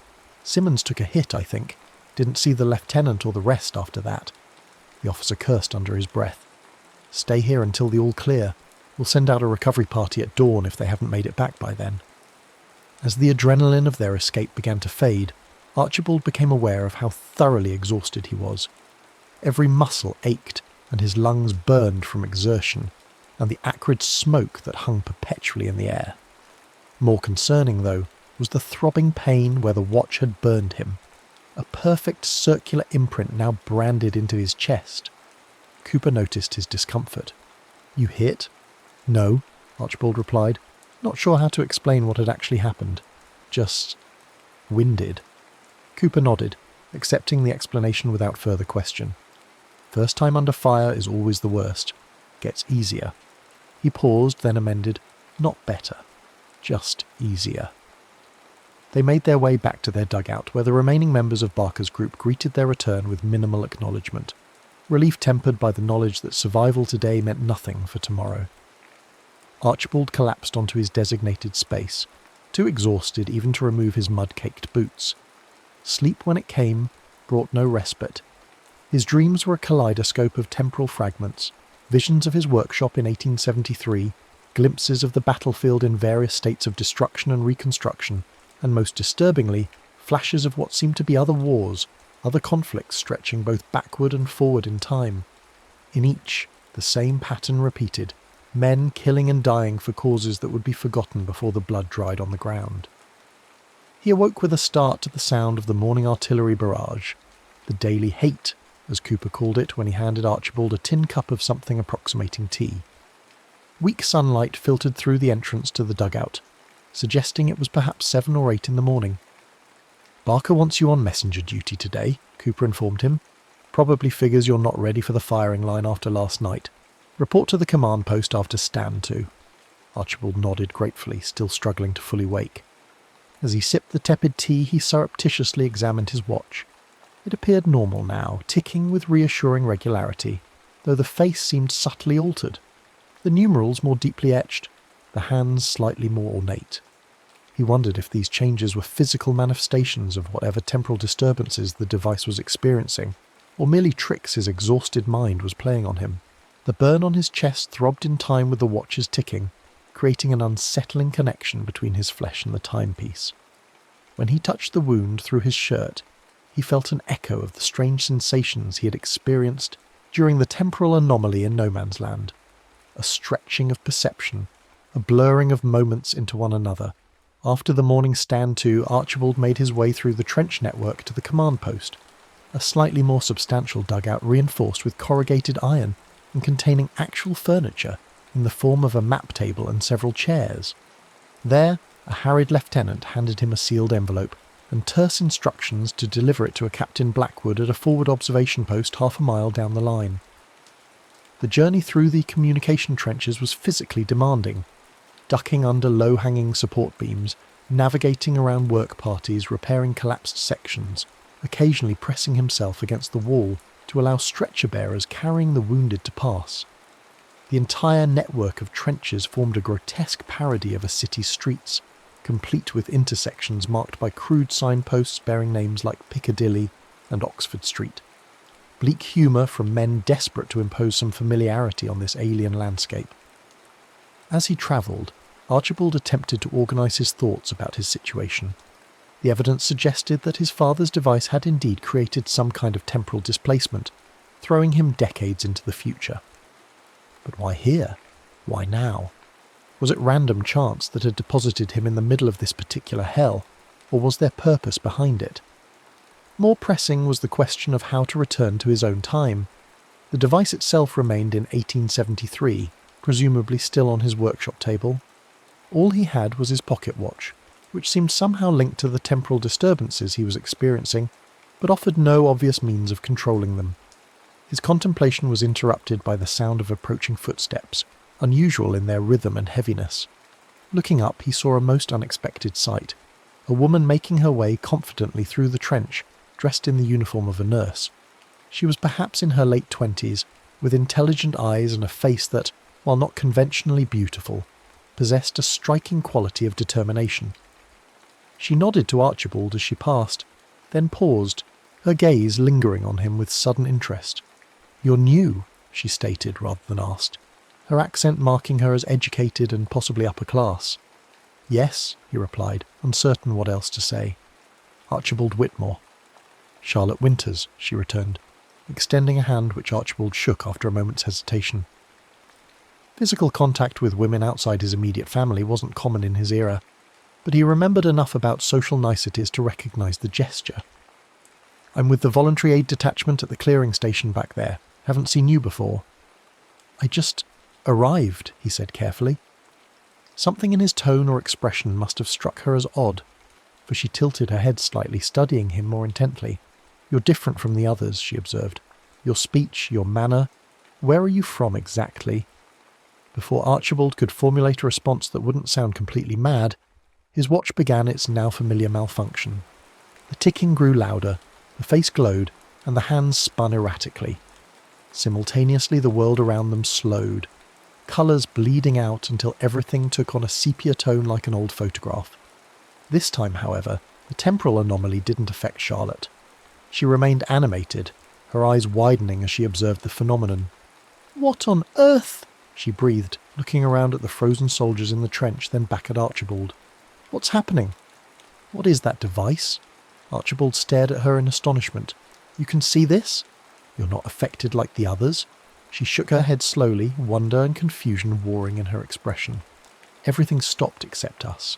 And your watch, it's glowing." Before Archibald could respond, reality fractured again. This time, instead of freezing, the environment around them began to shift. images overlapping and merging like a photographic plate exposed multiple times. They saw the trench as it was, but also as it had been days or weeks earlier when freshly dug, and simultaneously as it would be years later, overgrown with grass and wildflowers, a scar slowly healing in the landscape. Charlotte grabbed Archibald's arm, her fingers digging in painfully. "Make it stop," she urged, her voice tight with fear. "Whatever you're doing, stop it." "I don't know how," he admitted, equally frightened. "It happens on its own. I think—" He broke off as a new vision intruded, the trench dissolving around them, replaced momentarily by a modern roadway with strange horseless carriages moving at impossible speeds, metal beasts that roared and belched smoke. Then that too vanished, replaced by the original trench, now frozen in time once more. The watch grew hot in Archibald's hand, not burning this time but pulsing with energy. Acting on instinct, he pressed it against the wound on his chest where its twin was branded into his flesh. There was a sensation like an electrical current passing through him, and the temporal distortion suddenly collapsed. The world snapped back to normal, soldiers continuing their tasks as if nothing had happened, unaware of the ripple in reality that had just washed over them. Charlotte stood very still, her face pale. "What are you?" she whispered. "I'm human, just like you," Archibald assured her quickly. "But I'm not from here. Not from now." She stared at him for a long moment, then, remarkably, a spark of curiosity replaced the fear in her eyes. "Come with me," she said decisively, taking his arm. "We need to talk, and not here." She led him through a series of turns in the trench, until they reached a small alcove that had been dug into the wall and curtained off with a piece of canvas. Inside was a crude desk fashioned from ammunition crates, stacked with medical supplies and paperwork. "My office, such as it is," Charlotte explained, gesturing for him to sit on one of the 2 wooden stools. "I sometimes use it when checking supplies or completing reports." She fixed him with a penetrating gaze. "Now tell me exactly who you are, and what just happened out there." Archibald hesitated. The rational part of his mind warned against revealing his impossible situation. She would think him mad, perhaps report him to the authorities as a spy or deserter suffering from delusions. Yet something in her direct gaze suggested a mind open to extraordinary possibilities, and he desperately needed an ally who understood this era far better than he did. Decision made, he began his tale, starting with his life in 1873, his father's mysterious disappearance, and the discovery of the device that had hurled him through time. He explained the temporal anomalies he'd been experiencing, the strange behaviour of his watch, and his desperate need to find a way home. Throughout his narrative, Charlotte listened without interruption, her expression shifting from scepticism to fascination. When he finally fell silent, she sat back, processing everything he had told her. "Under normal circumstances," she said after a long pause, "I would assume you were suffering from shell shock or some other psychological trauma, but I saw what happened in that trench. Time stopped, for everyone but us." She leaned forward, elbows on knees. "And there's something about you, your speech patterns, your confusion about things any soldier would know, little anachronisms in how you carry yourself. You're out of place here." "You believe me then?" Archibald asked, hardly daring to hope. "I'm not certain what I believe," she admitted, "but I know what I saw, and if there's even a chance you're telling the truth—" She trailed off, then smiled slightly. "Well, I've always had a weakness for impossible problems. Before the war, I was studying natural sciences at Bedford College. My professors thought I was wasting my education, that a woman should be content with a general understanding rather than pursuing serious scientific inquiry. I'd like to think they were wrong," hope sparked in Archibald's chest. "Then you'll help me?" "I'll try," she promised, "though I'm not sure how much help I can be with matters involving time travel. It's hardly covered in nursing textbooks." Her attempt at humour faded quickly. "But first I need to see that wound you mentioned. Where the watch burned you." Reluctantly, Archibald opened his shirt enough to reveal the circular burn on his chest. Charlotte's clinical detachment faltered momentarily at the sight. A perfect imprint of the watch face, the numerals and hands clearly visible on his reddened flesh like some bizarre tattoo. "Extraordinary," she murmured, leaning closer to examine it. "The skin isn't blistered as I would expect from a conventional burn. It's more like a brand, but impossibly detailed." She touched the edge of the mark gently, and Archibald gasped as another flicker of temporal distortion rippled through the dugout. Brief but unmistakable, the colours bleeding away for a split second before normalcy reasserted itself. Charlotte withdrew her hand quickly. "There's a connection," she said, her scientific mind clearly racing ahead, "between you, the watch, and these temporal events. Your physical body seems to be acting as some kind of conduit or anchor point." Before they could discuss further implications, a shell landed nearby, close enough to shake dirt from the dugout ceiling. The normal sounds of the front, which had faded into the background of their conversation, reasserted themselves with jarring clarity. "I have to go," Charlotte said, gathering her medical bag. "There will be casualties from that barrage, and I'm needed at the clearing station, but I want to continue this conversation." She scribbled something on a scrap of paper. "I'm off duty tomorrow evening. Meet me here, at this map reference. It's an abandoned farmhouse just behind our lines. The medical officers use it sometimes, but it should be empty then." Archibald took the paper, suddenly reluctant to see her leave. Charlotte represented his first real hope of understanding what was happening to him, and possibly finding a way home. "I'll be there," he promised. "And thank you for believing me, or at least not thinking me completely mad." She paused at the entrance to the dugout. "Oh, I haven't ruled out madness entirely, yours or mine. But madness would be a far less interesting explanation than time travel, don't you think?" With that parting comment and a brief smile, she was gone, leaving Archibald alone with his thoughts and the ever-present background symphony of war. Remembering his original assignment, he hastened to deliver the message to Captain Blackwood, finding the officer in a forward observation post peering through a periscope at the German lines. The captain barely acknowledged him, simply pocketing the envelope with a grunt of dismissal. Messenger duty, Archibald was learning, involved a great deal of hurrying, followed by being treated as if one were invisible. As he made his way back through the trench system, the day's activities swirled around him. Men cleaning weapons, repairing damaged sections of the trench wall, writing letters home, or simply staring into space with thousand-yard gazes that spoke of horrors witnessed and absorbed. It struck Archibald that despite being displaced in time, he was effectively trapped here, subject to the same dangers as these men whose war this actually was. That evening, as he sat with Cooper and the others in their dugout, attempting to choke down another meal of unidentifiable meat and hardtack, news filtered down from command. There would be a major push in 3 days' time, a renewed offensive to break the stalemate. The men received this information with grim resignation rather than enthusiasm or fear. Yet another march into the meat grinder, with success measured in yards gained and lives expended.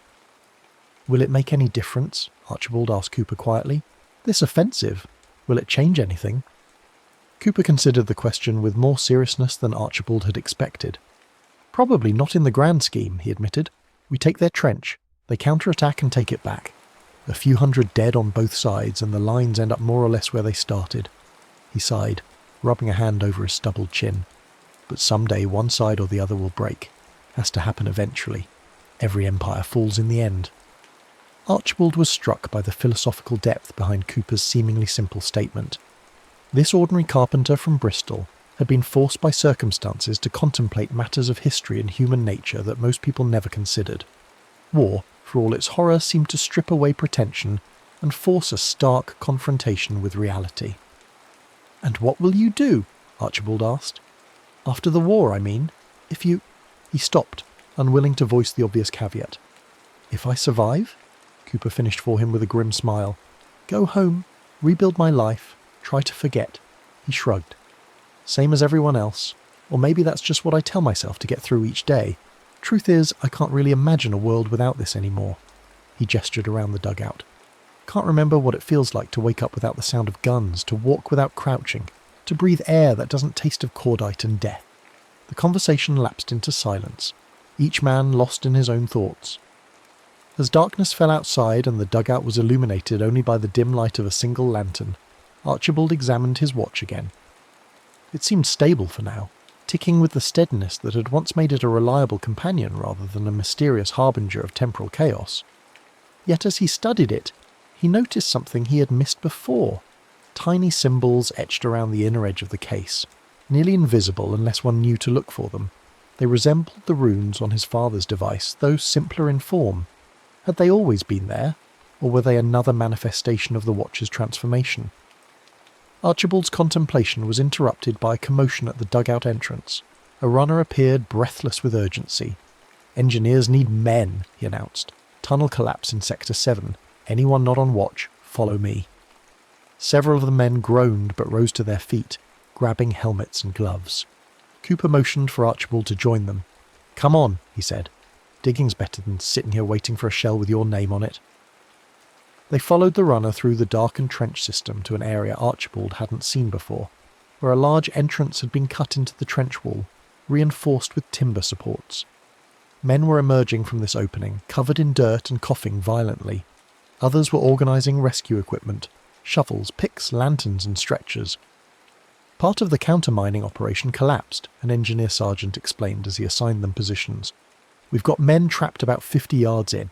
Need to shore up the affected section and get them out before Fritz realises what's happened and sends over some heavy stuff to finish the job." Archibald soon found himself in a line of men passing sandbags and timber supports into the tunnel entrance. The work was backbreaking, made worse by the oppressive heat and lack of air in the confined space. Those entering and exiting the tunnel looked increasingly exhausted, their faces streaked with sweat-tracked mud, eyes red from the dust. After perhaps an hour of this labour, a shout came from inside. "We're through! We need stretcher-bearers!" Cooper immediately volunteered, pulling Archibald with him. "Come on," he urged, "or it's our duty." Reluctantly, Archibald followed him into the tunnel, a cramped, timber-lined passage barely tall enough to stand in, lit at intervals by lanterns that cast more shadows than light. The air was thick with dust and the smell of disturbed earth, making each breath an effort. They hunched forward, moving deeper into the claustrophobic space until they reached a section where the tunnel widened slightly into a crude chamber. There, several men lay on the ground, some moving weakly, others ominously still. Engineers worked frantically to stabilise a section of ceiling that had partially collapsed, while medics attended to the injured. Cooper and Archibald were directed to a man with a clearly broken leg who needed evacuation. As they carefully lifted the injured soldier onto a stretcher, Archibald's watch began its now familiar malfunction. The ticking accelerated, echoing strangely in the confined space as if coming from multiple directions simultaneously. The face glowed, casting eerie shadows on the tunnel walls. "Not now," Archibald muttered, desperately willing the temporal disturbance to subside. The last thing he needed was to create some catastrophic anomaly deep underground, where any disruption could bring tons of earth down upon them all. But the phenomenon intensified. The air thickened, time slowed, and once again Archibald found himself in that strange between state, where he alone remained fully animated while others moved with glacial slowness. The light from the lantern stretched into long, fluid streamers that danced across the walls like living things. Then, with horrifying clarity, Archibald saw something no one else could.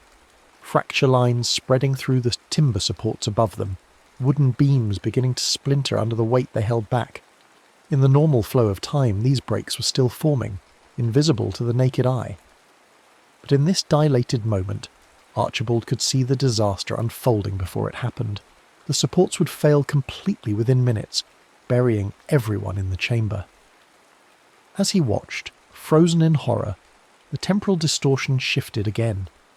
Now he saw not just the impending collapse, but multiple potential outcomes branching from this moment like paths in a garden, each determined by the actions taken or not taken in the next crucial minutes. In most of these potential futures, the tunnel collapsed with devastating loss of life, but in a few, specific interventions resulted in everyone escaping before catastrophe struck. The revelation hit Archibald with the force of epiphany. Perhaps this was why he had been sent here, to this specific place and time, not randomly, but with purpose. His father's device hadn't malfunctioned. It had worked exactly as designed, placing him at a temporal nexus point where his knowledge of future events could alter history's course. But should he interfere? The question plagued him even as time began to resume its normal flow. If he changed events here, what ripples might spread outward, affecting the timeline in ways he couldn't possibly predict?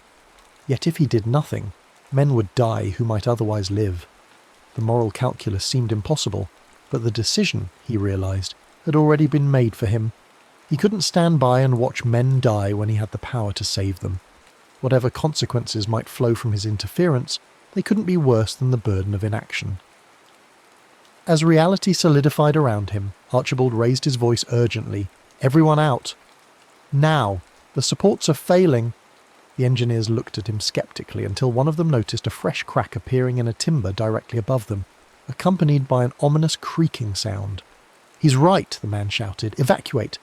Move the wounded first!" A flurry of activity ensued as stretchers were hastily loaded and men began filing toward the exit.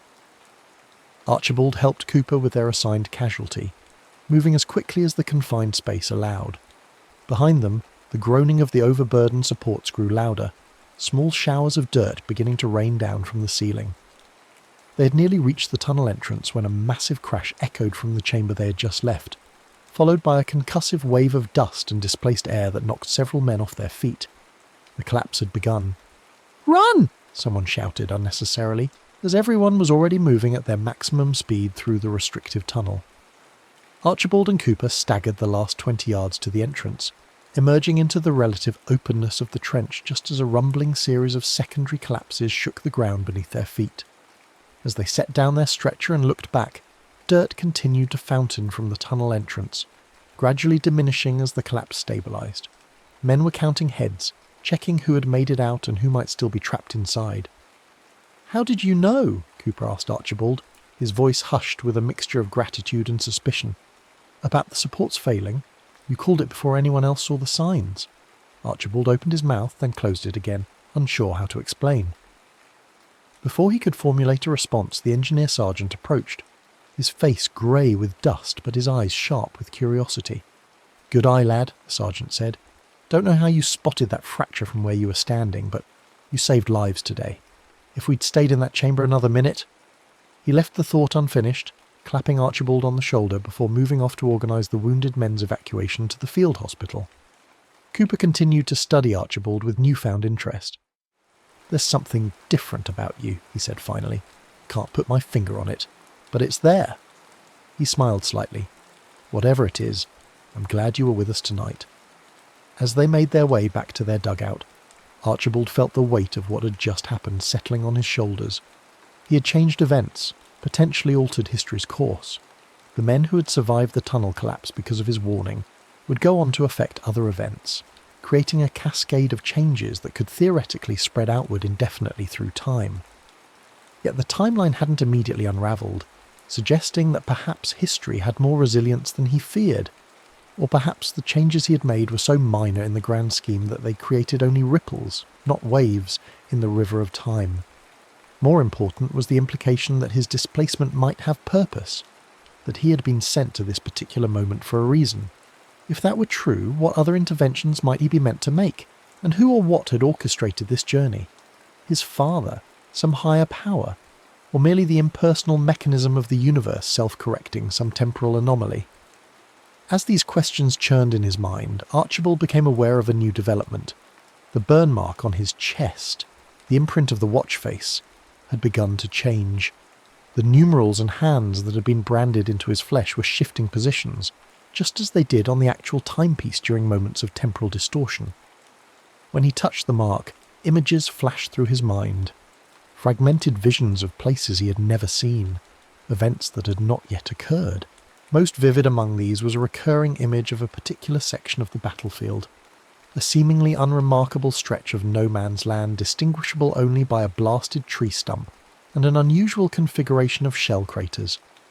In this vision, the earth itself seemed to shimmer and distort, as if reality were thinner there than elsewhere. With sudden certainty, Archibald knew this was what he needed to find. A weak point in the fabric of time, perhaps the very spot where his arrival had punched through the normal constraints of chronology. If there were any hope of returning to his own era, it would begin there. The next evening, after completing his messenger duties for the day, Archibald made his way to the abandoned farmhouse where Charlotte had arranged to meet him. The structure stood perhaps half a mile behind the front lines, damaged by shell fire but still largely intact, its stone walls having withstood what its wooden roof had not. Inside, the remaining furniture had been repurposed or scavenged, leaving only a few chairs and tables scattered among the debris. Charlotte was already waiting, having exchanged her nurse's uniform for a simple dress and coat that made her look startlingly civilian amidst the militarized zone. She had spread several maps and papers on a table and lit a small oil lamp that cast long shadows across the room's irregular surfaces. "I've been thinking about your situation," she said, without preamble as Archibald entered, "and I have a theory. It's rather fantastical, but no more so than time travel itself." "I'm listening," Archibald replied, taking a seat across from her. "What if the device your father created wasn't meant to send people through time randomly, but to specific moments when intervention was needed?" She leaned forward earnestly. "There are certain points in history that serve as nexus events, moments when small actions can have disproportionate effects on future outcomes. What if your father found a way to identify these moments and built a machine that could place someone there to ensure the right choice was made?"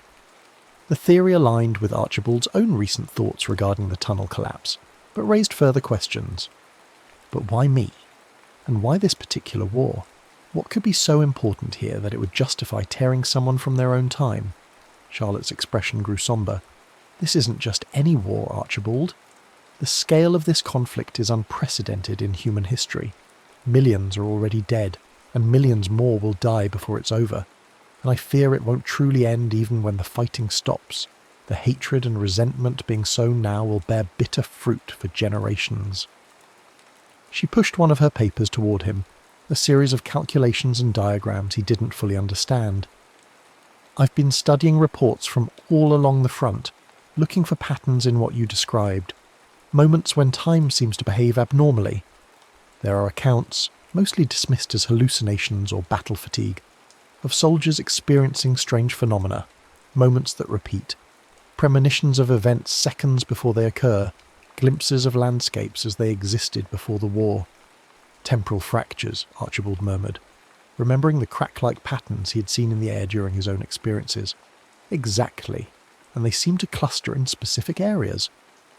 She pointed to several locations marked on her map, particularly here, near what the soldiers call the Blasted Heath, a section of no man's land that's been contested so many times the earth itself seems changed by it. Archibald felt a shiver of recognition. A stretch with a distinctive tree stump and an unusual pattern of shell craters. Charlotte looked up sharply. "Yes. How did you know?" He explained about the visions he'd been experiencing, the changing mark on his chest, and his growing certainty that this location held the key to understanding his displacement. As he spoke, Charlotte's expression shifted from scientific curiosity to something approaching awe. "It's all connected," she breathed. "You, the watch, these fractures in time, they're part of something larger. The question is, what are you meant to do now that you're here?" Before Archibald could respond, the distant rumble of artillery grew suddenly louder, and the farmhouse shuddered as shells began landing closer than before. A new barrage, heavier than the usual evening. Hate. Charlotte quickly gathered her papers. "We should get to shelter. The Germans must have spotted movement in this sector and adjusted their fire." They hurried to the farmhouse cellar, a stone-walled chamber that offered better protection than the partially destroyed upper floors. As they descended the stairs, the building took a direct hit, the impact sending them tumbling the remaining distance to the cellar floor. Dust and debris rained down, as part of the ceiling collapsed, but the sturdy stone walls held. Archibald picked himself up, coughing in the dust-filled air.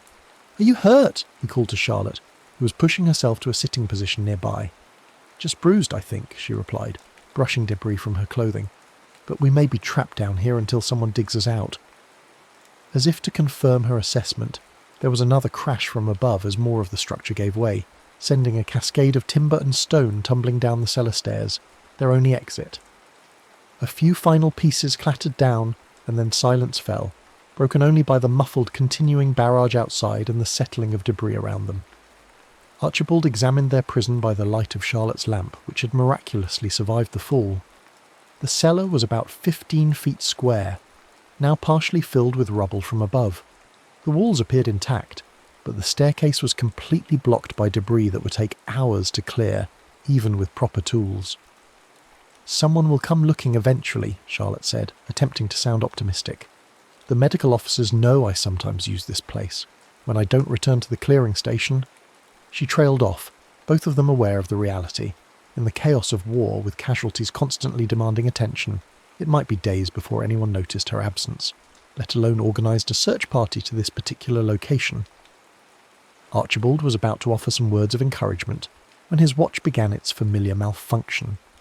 The ticking accelerated, The face glowed, and time around them began to distort. But this anomaly was different from previous occurrences, more intense, more focused.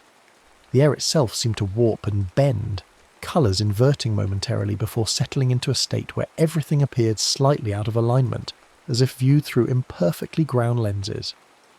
"It's happening again," Charlotte whispered, moving closer to Archibald. "But something's different this time." She was right. Rather than freezing or slowing, time seemed to be folding around them, creating what Archibald could only describe as pockets of temporal distortion throughout the cellar. In one corner, rubble that had fallen during the collapse now rose back to the ceiling, then fell again in an endless loop. In another, dust motes hung completely motionless in the air, while everything else continued to move normally. Most dramatically, a section of the cellar wall directly opposite them began to shimmer and fade, revealing glimpses of other times and places. The farmhouse as it had been before the war, green fields stretching to distant trees, the same location decades in the future, overgrown but peaceful, and most disturbingly a vision of trenches more ancient than their own, filled with soldiers in Roman armour, suggesting this land had known war long before the current conflict. "It's as if the barriers between time streams are breaking down," Archibald said, watching in fascination and horror as reality fluctuated around them. "My presence here, my interference with events, I think I'm causing damage to the fabric of time itself." Charlotte's scientific mind was clearly racing to process what she was witnessing. Or perhaps these barriers were already weakened, and that's why your father's device sent you here specifically, to repair the damage, not cause it. As if responding to their discussion, the watch grew hot in Archibald's hand, while the matching brand on his chest burned with renewed intensity. Acting on instinct, he pressed the watch against the mark, gasping as energy surged through him like an electrical current. The cellar around them destabilized further, reality seeming to hold its form only directly around their bodies, while dissolving into temporal chaos elsewhere. Through this maelstrom a pattern emerged. Various visions and distortions began to organise themselves into what appeared to be a pathway, leading to the shimmering section of wall that now resembled a doorway more than a solid barrier. "I think," Archibald said slowly, "we're being shown a way out. Not just from this cellar, but perhaps a way for me to return home." Charlotte gripped his arm tightly. "If you step through that portal, or whatever it is, you might end up anywhere, any time. It could be a one-way journey with no guarantee of reaching your own era." "I know," he acknowledged, "but I'm beginning to understand why I was sent here. Not just to save those men in the tunnel, but to witness this war, to understand what humanity is capable of both in cruelty and courage. Perhaps my father hoped that knowledge from the future might somehow help change the past.